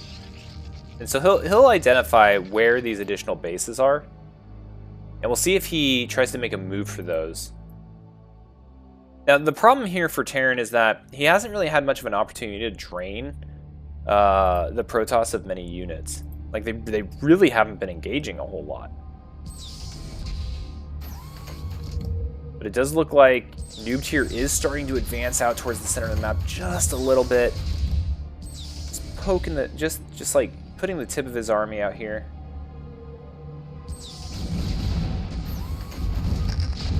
It looks like he's gonna start engaging with the Protoss here just a little bit. Doodad's kind of helping out a little bit with messing up the Zealots' pathing. Nice, gonna get some free shots here. I guess he lost his vision. Oh no, the Vultures didn't get to spot the other bases. But this is gonna be a fifth base. Fifth base for Protoss. Okay, so 5 bases to the 3 of Terran. A big difference from last game as well, I want to point out, is that the third base for Terran on this map has gas. Last game, we saw our Terran player being a little gas-starved. But I think the tank count is going to be a lot healthier this time around. And we do have Arbiters almost on the field. We have a few High Templar here with Storms available. This looks very stormable, by the way. Not going to wait for the Arbiters to advance. Going to trade with some supply here. Tons of Zealots. Big Storms going down. I want to see a Storm right there. Storm right there. Oh, 3 of them. Oh, 4 Storms. Oh my gosh. 4 Storms and 7 years ago, the Terran army was annihilated. Dude, Storm is stupid. Ugh, look at that. Ugh. Disgusting. Protoss just wants one thing, and it's disgusting. Okay, the Vultures coming out, though, are going to pick off all those High Templar, and really, both the armies clashed and just killed each other. Now, this is going to come down to Iron's macro again. So, we're at 8, 12 gateways, 13, 14 gateways in the main. I feel like in the lower tiers, gateway production is like a problem. Oh, nice. Mines. Ooh. Ooh. Spicy. Not a problem for Iron. To imagine, and I think I'm right, I think it was Iron when I told the story about him being in T4 until like he brought it up and was like, guys, come on, look at me, I'm awesome. But I couldn't imagine him playing in T4. He's insane. Ooh, another really sweet mine there. Science vessels coming out in a timely manner. Now, last game, EMP was a little behind. Yeah, you think my Abraham Lincoln voice sounds like Day 9? Well, at least his impression. Dude, Day 9's impressions of Artosis's text-to-speech is hilarious. I just love that trio of Artosis, Tasteless, and Day 9. Like, I just grew up on them. Grew up on them. Formative memories of watching Day 9 in his college dorm, doing the Day 9 dailies when I was in, like, high school. Very, very cool. Alright. A lot more zealots coming out.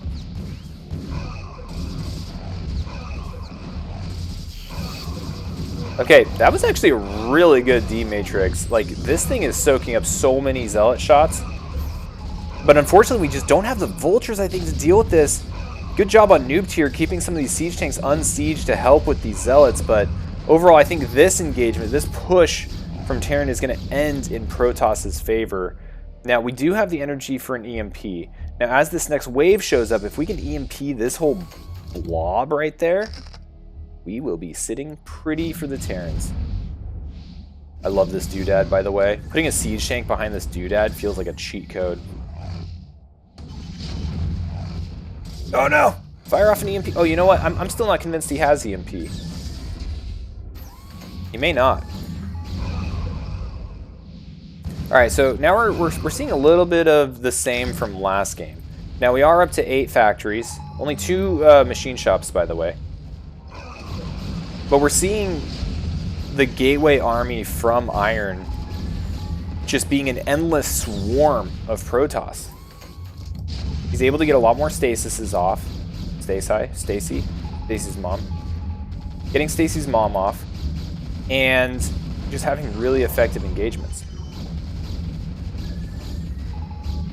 Up 50 supply. Goodness, what is this? 16? 8 plus 6, 14. Plus 7, or plus 3 is whatever, 17. A lot of gateways. But good on him. I've heard the rule of thumb is like 2 gateways for every factory, so he's staying on pace with that.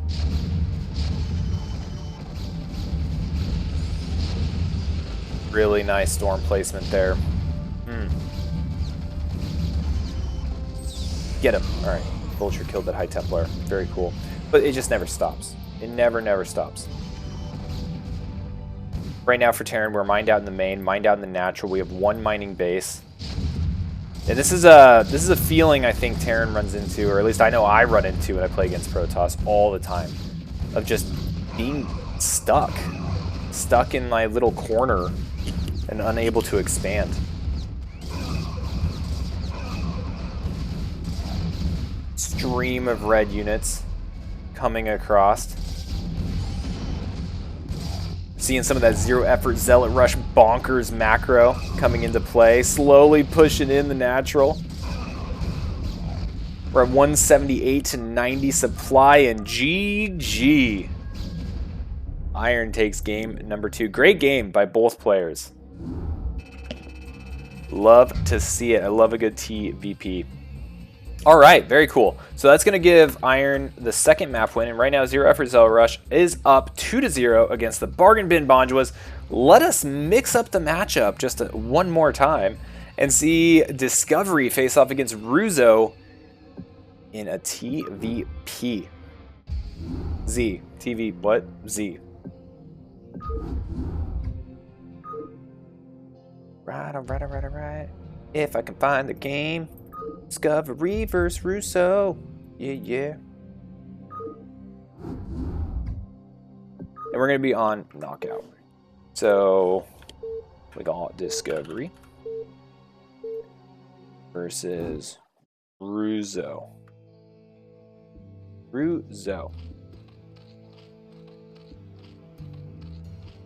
Cool. Let's do it. Alrighty, so you'll notice in the top right, Discovery is CSK Alias. Probably going to still just call him Discovery. But anyway, up here in the top right on Knockout is our blue Zerg representing the Zero Effort Zealot Rush. This is Ruzo. And then down here in the bottom right, representing the Bargain Bin Bonjoas, is our red Terran, Discovery. Which I think is the name of one of the Star Trek series. Never watched it. I think I watched all of Next Generation, the original, of course. Watched a good amount of Star Trek Voyager, but I don't know if I ever watched Star Trek Discovery.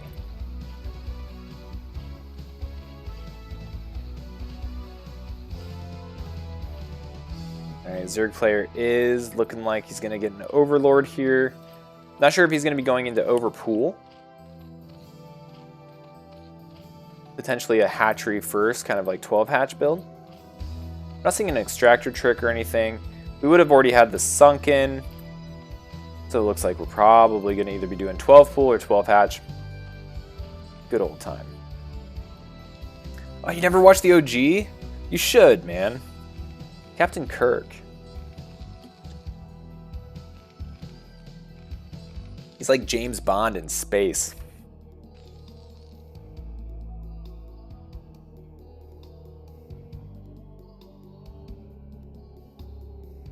Alright, drone's going to be going up here to the top left. The Overlord is going to spot the buildings down here in the bottom right. Does look like Discovery trying to wall off.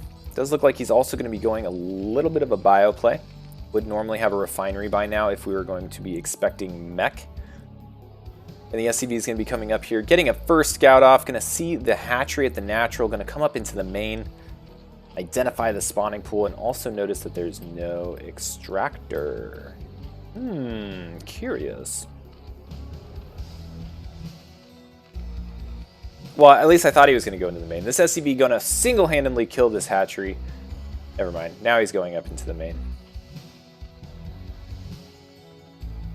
Nice little wall off. Beautiful. Both players getting ready for a dope-ass StarCraft match.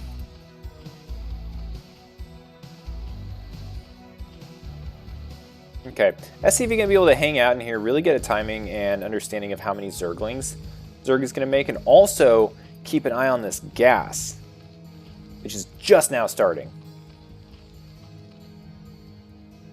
Expansion going down for Terran. Gas likely to start here soon, maybe. I don't know. I don't know where this SCV is going. Oh, he's building a second barracks. That makes sense. Ooh, third hatchery. Okay. 4 Zerglings. Was the 6 on the way? No. Overlord. So this almost looks like the beginning of potential, like, I don't know, like 5 hatch Hydra play. We'll see if he goes into layer. But I'm not entirely sold on it this time. I feel like if you're going to do that, you would have more aggressively pursued your gas. I want to stay here until just over 100. Okay, still not seeing... Oh, okay, there is the layer. Alright, so it looks like we're starting off with like a 3-hatch Muta. It's going to hit a little bit later, but maybe a little bit harder. Got 4 Zerglings hanging out outside the natural. Maintaining an SCV. Hole plug right here. And getting our academy up. Beautiful. Everything is looking good. Running very heavily. SCV is going to be able to sneak out. Trying to get a confirmation on the tech. Not quite at the point of moving out yet for Terran. Once this academy is complete. Okay, so academy is complete. We're seeing our 2 medics. And if he moves out with all these Marines and the 2 medics, might be able to get some damage done. Now, the first sunken colony is being placed here at the natural. If he places a second one, likely not going to see that move out, get a whole lot done. This SCV doing work. Look at this. Got like a third of the health of the creep colony down. The drone is going to finally come over to help out and finally shoot the SCV away. But this isn't insignificant, right? If it's the only, well, I guess it's not going to be the only sunken now, but it is a sunken that is going to be significantly more damaging. Significantly. Because if you just saw there, right, creep colonies just have more health than sunkens. So when it just morphed into a sunken, it just lost an additional 100 health. And so this thing's at half. I'm actually kind of shocked at how impactful that SCV chipping away on it was. Alright, Terran is moving out. Looks like the Zergling's going to try to get back here and kill that medic, but not quite finding success. Terran Bioforce is going to be approaching now. We'll see if a third sunken gets started. Creep Colony has started. I don't know. If I was him, yeah, let's do it. Let's kill this guy. Oh my gosh, he gets that first sunken. Gonna kill these Zerglings real quick. And he should be able to knock out both of these additional ones. Oh, he's gonna go straight for the workers. Charging in there. More Zerglings popping. The drones coming in to fight. The medic's doing the damnedest to keep these Marines alive. Now the Sunken's gonna finally finish up, and this is gonna put an end to the attack. But overall, if nothing else, that probably felt really good for Terran. Going in there, knocking out those Sunkens, getting a couple drones as well. Feels juicy. Alright, we're at 3 barracks. We do have our missile turrets coming up, which is very important because we have 9 Mutalisks morphing. And this is what I was talking about when I was saying the 3-hatch Muta. It may come a little bit later, but it's going to pack a little bit more of a punch. We are at later right now, but we have 9 instead of 5, right? Or instead of 6. This is a lot of firepower. Now let's see how he uses it. Looks like he's flying clear across the map. He's going to come down through the middle. Looks like he's trying to prevent these from being spotted or accidentally flying over a bio blob of some sort. And he's going to try to find some weak points up here in the main. Now there's only 2 turrets up here. The bio is all hanging out down here at the natural. Oh no, if he moves out right now, which he's doing, these mutas might actually find a ton of damage. Coming in, taking a lot of extra hits, maybe a little unnecessarily. Hasn't lost any yet. Oh no, oh no, the mutas. I feel like he could have knocked these both out and done a ton of damage to the SCVs. So targeting some of the SCVs. Oh, I wonder if he could actually camp these back there. Oh man, losing 2 mutas, and now here's the Bioforce. This is gonna force those Mutalisks to come back home. He's got a couple here. This one Sunken, not gonna last very long, not with these Fire Bats. Fire Bats getting into the mineral line, knocking out a couple of these drones. This is not a good day for our Zerg's natural base, but here comes the rest of the mutas. So we're sitting at, oh, I guess it's only 7. But it looks like it will be enough to clean up these medics. Some more Zerglings are coming in to help out. Gonna kill all these medics, excellent. We'll see if he can find any counter opportunity. Again, not a whole lot of mutas, we're down to 5. And I really feel like that was maybe a little bit of a missed opportunity here. But now it's been hardened. We got additional missile turrets. Got 3 down here at the natural. But the army for our Terran player has been effectively reset.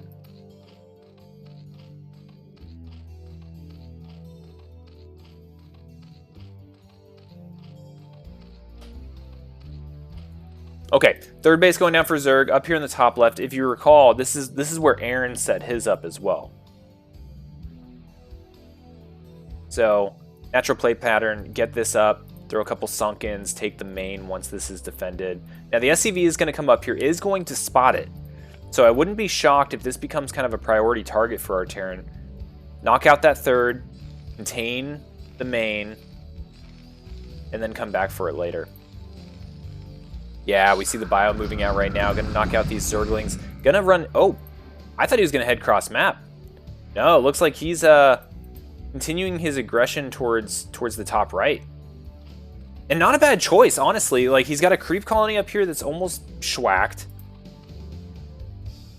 And disregard everything I'm saying. He is apparently going up to the top left.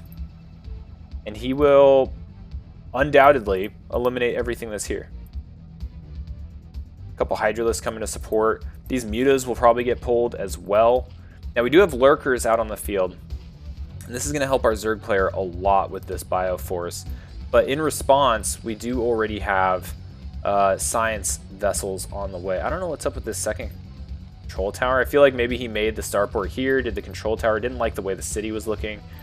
Moved it right there. Okay, Terran up here in the top left, knocking out the natural. Looks like some of the drones have been evacuated to that high ground off to the right. So this is a solid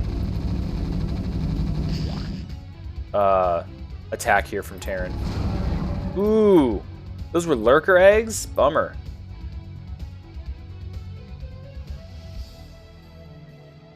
Okay, Bio moving out. Ooh, no. Getting hung up on the bridge. Actually going to spell disaster for some of this Bio army. Lurkers able to start shredding.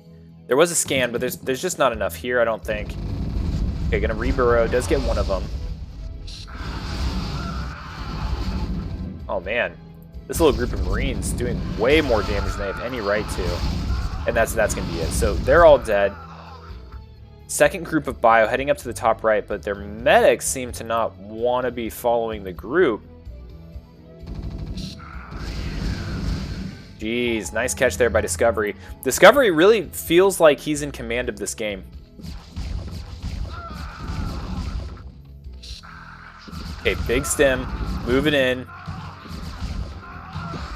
Pull him back to take care of the Zerglings first. Let the reinforcements arrive. And then I think he might be able to actually clear through this natural, especially with the tank support. The muta count just isn't high enough to come in here and try to snipe this. Terran's going to be able to sit back and just let this siege tank go to work. And this first Sunken is about to fall. Now here comes some Scourges. Is he going to be able to get that Science? Yo, he does! So Science Vessel goes down. That's going to increase the effectiveness of these Lurkers that he's morphing, but he needs to get them out in time. And here comes the Terran, stimming straight in. Now the eggs are about halfway until they hatch, but so many drones are going to fall. These Lurkers coming in from behind. I think these are the ones up in the top left that we saw earlier. And these Marines just doing a ton of damage, and that's going to be it. Ruzo's going to throw in the GG and get us a game numero dos. All right, so that's going to be a map win for Discovery for the Bargain Bin Banjuas. Looking to come back right now 2-0 against the Zero Effort Zell Rush at this tier. Let's go into game number 2. Just need to find it. These have been really fun games today. Like a lot of back and forth, a lot of not super quick ones, not terribly long ones. Everyone just playing very solid StarCraft, and it's really fun to watch. I guess that's what you get when you watch some Tier 2 gameplay. So we've got Discovery, our Red Terran, up here in the top right on Radeon. And he is representing the Bargain Bin Banjuas. And then we got Ruzo, our Zerg, down here in the bottom left in the blue for the Zero Effort Zealot Rush. And what we saw last game was we saw, you know, a 12 hatch into pool, third hatchery in the main into 9 Mutalisks. Now, I think one of the biggest points of that last match was the lack of damage that the Mutalisks were able to accomplish in the Terran's base. I feel like if he had stuck around and knocked out those 2 turrets, there was only 2 at that time. There was no Marine support. Then he could have cleared that mineral line or at least forced a lot of frustration from the Terran. Maybe gotten some more damage done. That was kind of my biggest takeaway. From there, Terran just did a good job of keeping the third dead while Zerg was teching up to Lurkers and trying to get kind of a critical mass there, but was unable to do so.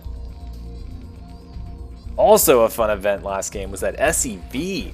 That SEV damaging that Sunken freaking made it half dead or half alive. Depending if you're an optimist or not.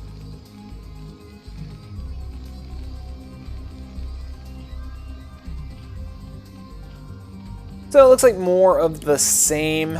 Looks like we're going to be sending a drone down here at 12 to build a hatchery. This time Zerg is not going to get a first scout. I think they got a first. Yeah, well, their Overlord was able to scout last game. It's not going to have that fortune this time. So going to have to send a drone out to get confirmation.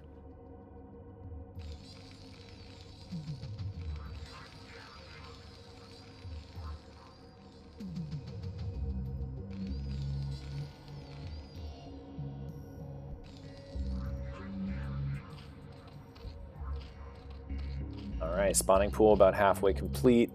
Hatchery as well. Getting that second supply depot, making this kind of wall here at the natural.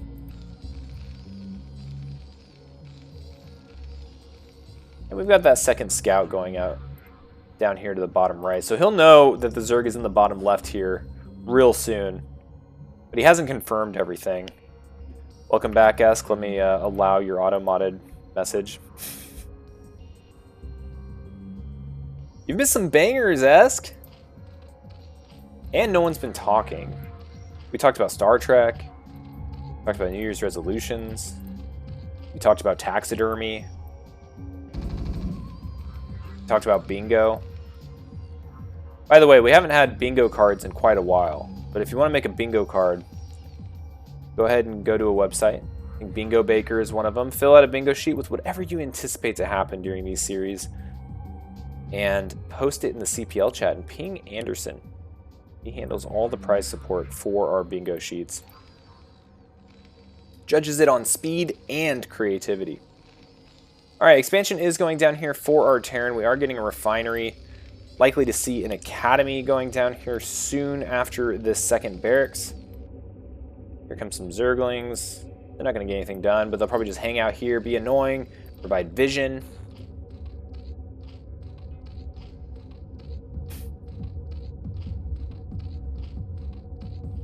And here comes the lair. So biggest difference in this match from the Zerg's perspective is the lack of the third hatchery in the main. I think it came...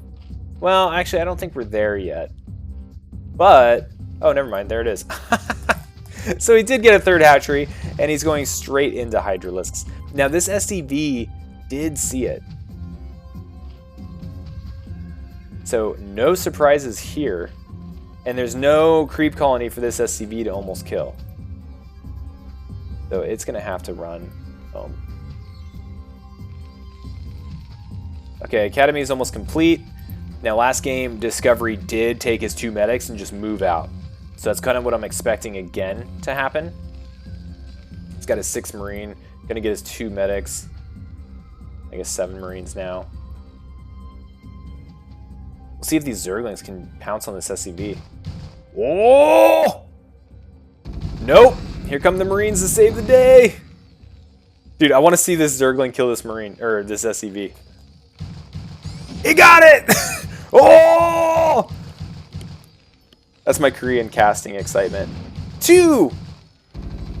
Oh. I thought that Zergling was going to get 3 SCV kills. Okay, mixing in some Firebats. It's not uncommon to leave this Firebat at home either. Plug the hole against any potential run-bys. Now, there's only 3 Zerglings here, so the run-by potential is not terribly high. But we are a little bit later to get this, this move out underway. But it still looks like he's going to be going for it. Now, over on this side, we do have 2 sunken colonies. They're going to be done in time and uninjured. So, big difference from last game.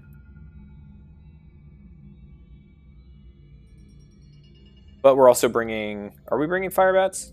No, we left them at home. This is the anti-run by Firebats. Okay, 2 Sunkens, 3rd Hatchery, Hydralisk Den, 4 Lurkers.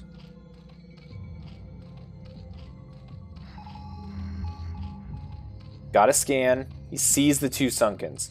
Is he going to commit? I think no. Yeah, he's just going to hang out here and contain. We have Lurkers as well, so if he did commit, it would be absolute suicide as opposed to partial.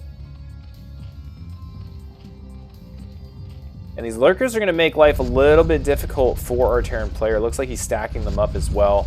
So any scans or anything along those lines are only going to identify 2. Also makes them really tough to irradiate once we get science vessels. And once he identified that, I think he canceled a second turret that he was going to put here. And instead is going bunker and might put another turret out in front. Or maybe off to the side. Okay, so 3 barracks going up to factory. Yeah, you can see more canceled turrets. So good call there. One of the reasons you're supposed to scan around 5:30. Make sure there's no mutas coming your way. You can reuse that money somewhere else.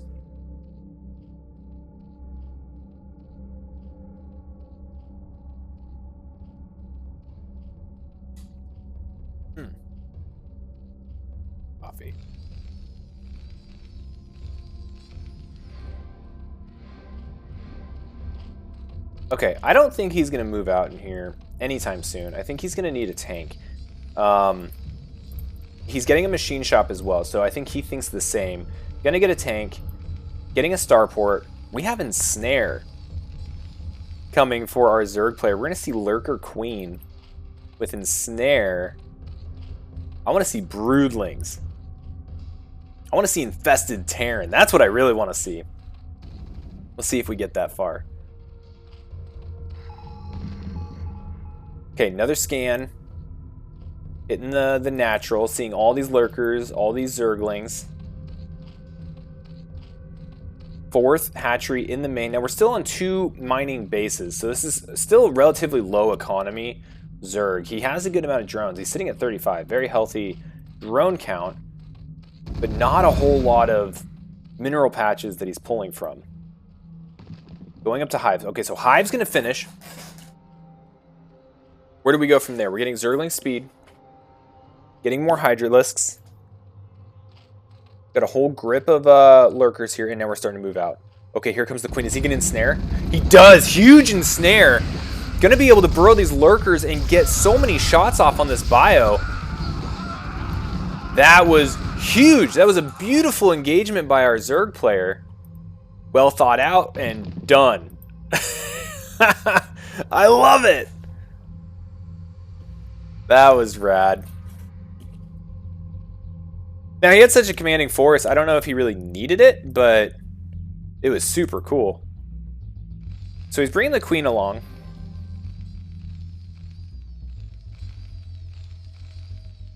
And what I really want to see Zerg start expanding. Really do.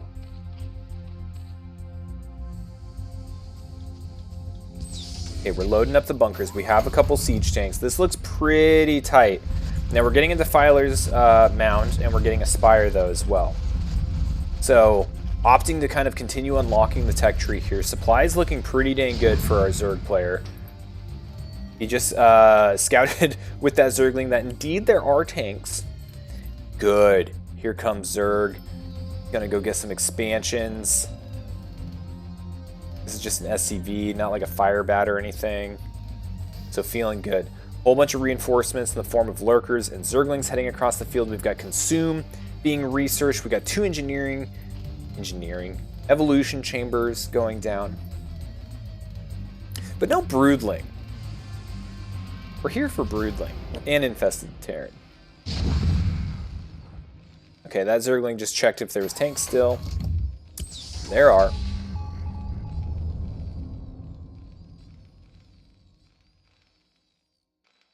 Scanned right on top here, has an idea of what he's up against, and gonna start moving forward with these tanks. Now, don't want to get him right in top of the spines, but if he sieges up, the science vessels are gonna provide, oh, huge ensnare. Unfortunately, you can't follow it up. I don't know how long ensnare lasts. We'll have to see. All right, here we go. Knocks out 1 tank. Oh no, the ensnare again, super cool. Not sure how effective it's going to be though without the follow-up. That was a pretty good. This is a pretty good breakout for Terran. Okay, so ensnare actually doesn't last that long. That was maybe 15, 20 seconds. Lurker's being forced back, but what he needs to do is buy more time and also get this irradiated one out of the way. Ooh. Scourge almost connecting with the science vessel, not quite getting there though. And so now we're seeing the Terran really try to start breaking out. Get some damage, maybe get a third. We've got the 2 hatcheries down in the bottom right for Zerg, so can start getting that economy up and running. We also have a couple of defilers. And so with those 2 bases, that does bring our hatchery count up to 6. So still, we got to be very careful with Zerg from bleeding units. All right, tanks pretty good against lurkers. Gotta unburrow these, get them out of there. These 2 are going to go down at the same time if we're not careful. Does get one of the science facilities. Nice dark swarm there. That's going to really slow down this Terran force, I say. And then they're just like, I'll run around. You ever see those pictures of like the gates that are just on the sidewalk, but there's no like walls protruding from them? That's basically what this was. This was just that gate in the middle of the sidewalk. Oh no. Oh, an ensnare! I love the use of ensnare here. Definitely something I think Russo is getting practice in, you know? Ooh, getting some lurker hits. But things are looking bad, all right? So, I mean, after those past couple of engagements, we've lost pretty much the entirety of the army for Zerg. And when it comes to supply, Terran is up 40 supply. He's heading down here to the bottom right. I don't think there's Nidus here. There is not. And so there's really nothing in position to really defend this bottom right for Zerg. Oh, and Zerg realizes it. He's like, dang it. Ensnare wasn't enough. Hey, great game by both players. And I think, what was that? That was 2-0?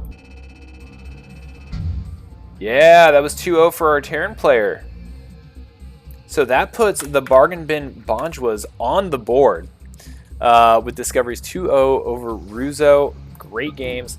And let's go into our last series of the day. It is going to be Mevius versus Inside Job, which is a classic matchup, really. Really is. It's going to be a PVZ. So, Inside Job, I'm always used to him playing Terran, but this season he is playing Zerg. And we're going to be on Knockout. And let me show you guys this, and let me fix the scorecard while you stare at Mevius mining. So Mevius is representing the Bargain Bin Bonjwas as our red Protoss player. And then Inside Job, name's really long, I'm just going to stop there, is going to be our Zerg player representing, representing ZEZR. ZEZR. Zero Effort Zealot Rush. So here we are on Knockout. We've got Mevius in the top left as our red Protoss. And we've got IJ, Inside Job. Our blue Zerg here in the top right representing Zero Effort Zealot Rush. So a fun fact is I play Mevius all the time in StarCraft Underground. All the time. And he dumpsters me every time. Never beat him. He is probably one of my New Year's resolutions is to beat Mevius at StarCraft. So definitely rooting for IJ here. Whoa, super fast pool. Don't know if that was 4 or 5. But we're going mega aggressive here from IJ. And that's what we're rooting for, okay, guys? We are all rooting for Mevius to die. Because he just dumpsters me in StarCraft Underground all the time. Is that fair? I don't know. We root for Inside Job. That's who we're rooting for. We're going to do a biased cast. But no, Mevius is cool dude. Good Protoss player. This should be a really good series. And I'm curious to see how he defends against this 4 pool. He didn't actually go up into the base. He like poked up, saw the creep, and ran out. Let me go ahead and allow your chat there, Escalade. Esk, I need to like make you a mod so you can allow your own inappropriate messages. Okay, so we just have the Forge. No cannons right now. Also, no reaction from a bunch of probes just yet. And this second probe isn't going to see the Lings move out.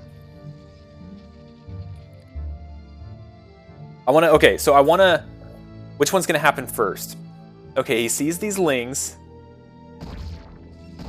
And then okay, there's the reaction.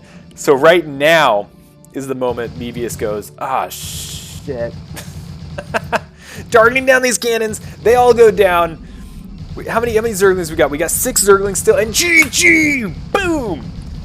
IJ takes it with the 4 pool. This cast, we've had 2 4 pools.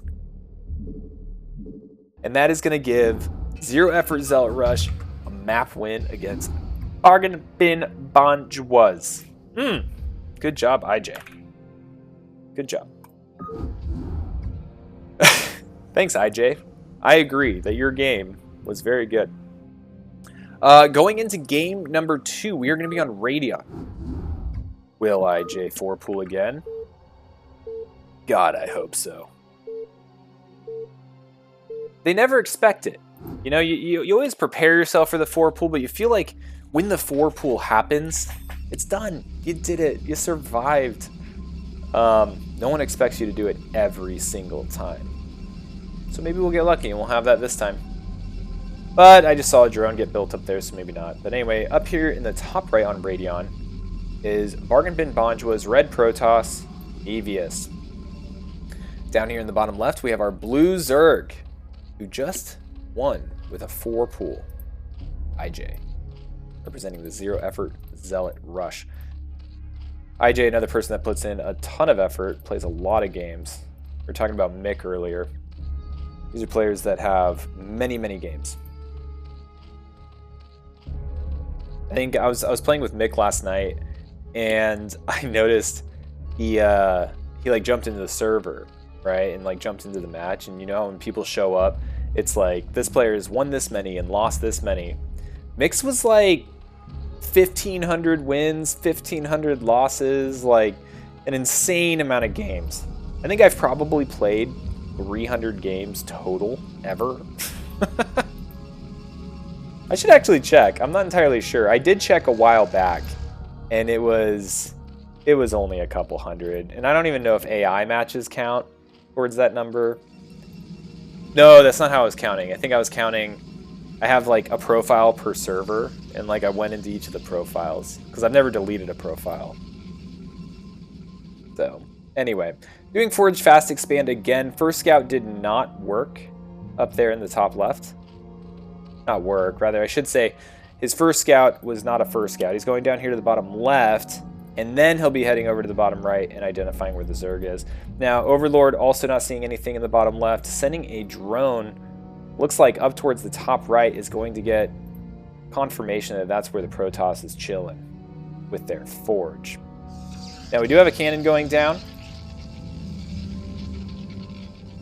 Mevius, not expecting or wanting a 4-pool, I'm sure, but putting down a second cannon as well. Sometimes you'll see one cannon and then a gateway. Maybe it's doing 2, just to play it extra safe against early Zerglings. This effectively shuts down most early Zerging plays, from what I've been able to tell. And here comes the probe. He's going to be coming in. He's going to see the expansion. He's going to see 4 Zerglings, but I'm not sure he's going to be able to see a whole lot else. Nope, never mind. Probes are slippery. Unkillable probes. He's going to get in here. Keep an eye on things. Okay, cool. Now we have an expansion going down for Protoss any second, which again is a choice, right? I've seen any combination of Nexus, 2 cannons, and Gateway after the Forge. So looks like he's waiting to produce his Gateway. I think that makes sense when you already did the two cannons.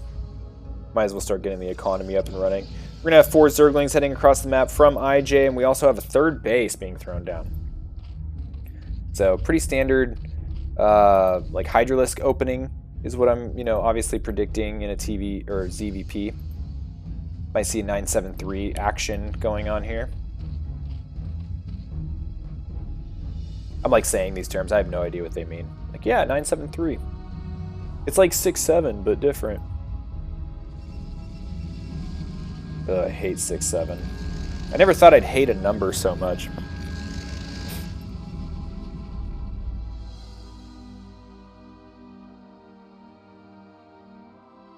Alright, 3rd base finishing up. See? 9. Not quite 7, but getting there.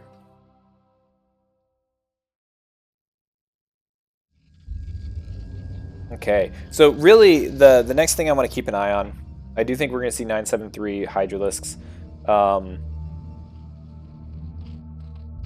of course I'm always wrong. Here comes the layer. I don't think that's part of it. Maybe it is. But what I'm curious about as well, yeah, it might be 3-base Muta. I think you're right, staged. Just because of that layer being thrown down like that. But I'm curious to see if Mevius ends up going Corsairs, and if he does, what effectiveness he gets from them. Yeah, so there's the Stargate. I've seen mixed results from Mevius when it comes to Corsair usage. Sometimes he varies the amount that he makes. And I'm curious to see how many he makes and what direction he goes with it if we're going to be encountering kind of 3-base Muta. Now, this might not be Muta, right? So this might actually still be 973 Hydralisk, but he's getting the Spire for Scourge. So that actually makes more sense to me. And then I think he might throw the Hydralisk Den like down here. We'll see. We'll see. IJ in the chat just being like, man, Shark, you're an idiot. That's not what I'm doing at all. Yeah, no, it was a great game to watch, Mick. That was a really fun one.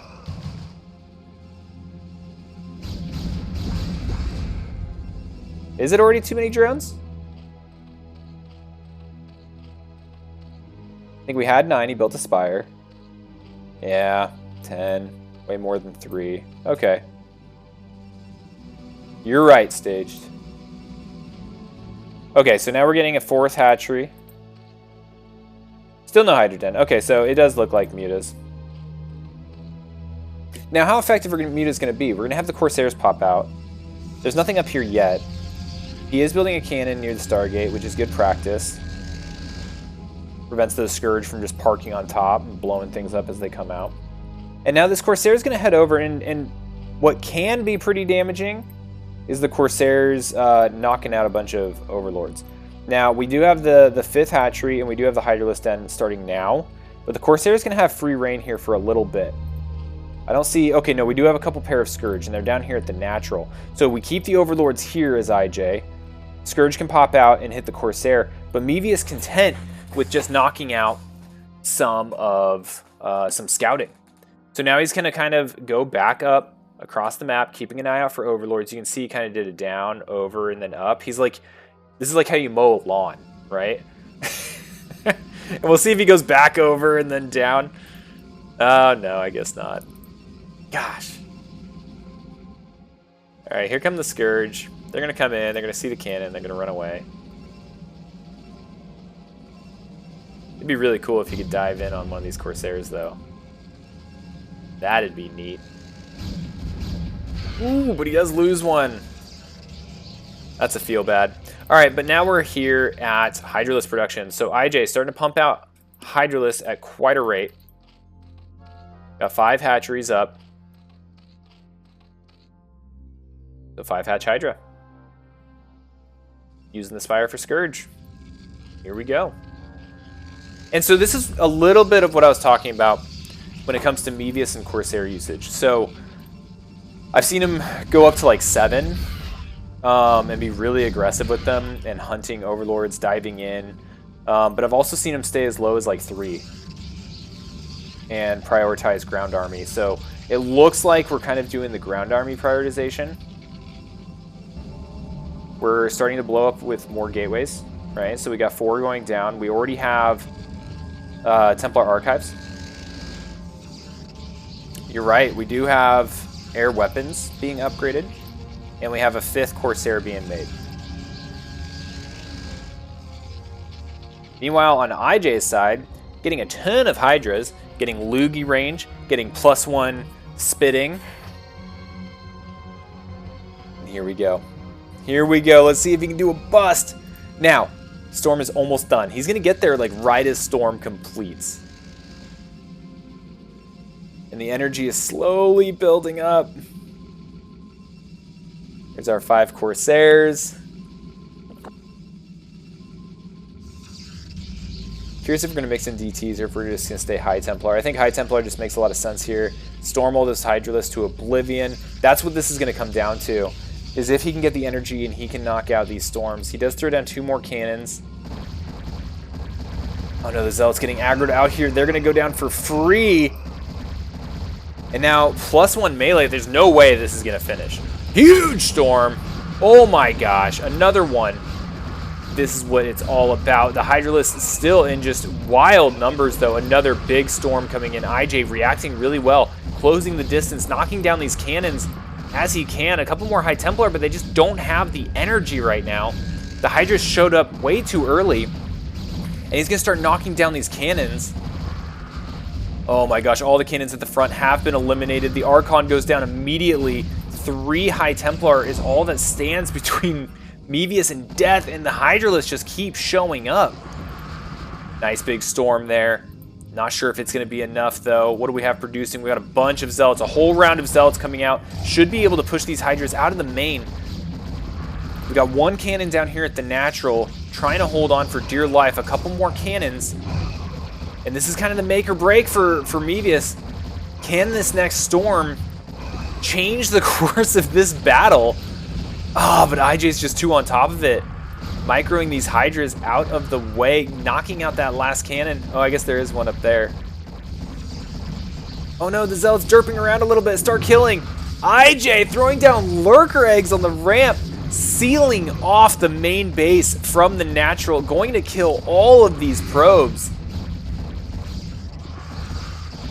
Absolutely dirty. Another cannon attempted, but gets knocked down.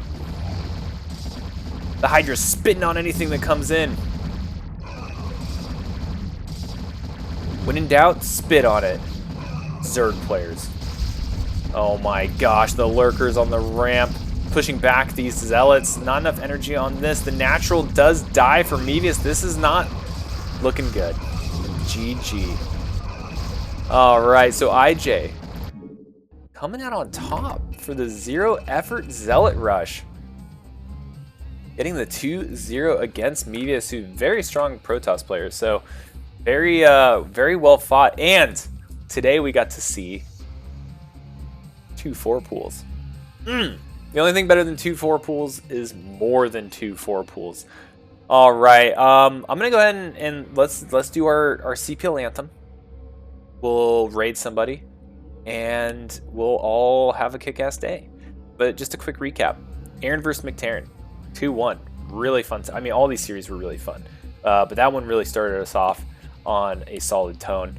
Noob Tier versus Iron V666. We got a masterclass of gateway macro from Iron during those rounds. Discovery versus Ruzo. Ruzo with the ensnares was just really fun to watch. And then Mevius versus IJ, and IJ coming out on top with his overwhelming Zerg play. So very, very fun. GG's to everyone. Azizi, what's up, my man? Yeah, I'm doing too much casting, honestly. It's probably impacting my personal life, but I think it's just so much fun. Like, look at me. I'm here on the beach, enjoying the sunshine, casting some StarCraft. I haven't even asked people to Prime sub so that we could support SKU tourneys. I'm really behaving well. All right, let's go ahead and find someone to raid. We'll probably just do Gypsy. Gypsy's cool.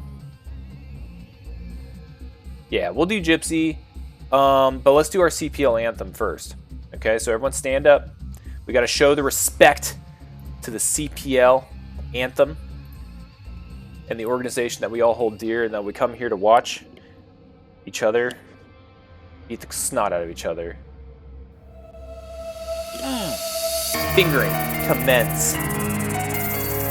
Yeah. Winners rise and losers fall, reflexes sharp, minds enthrall. Gamers play, this never ends.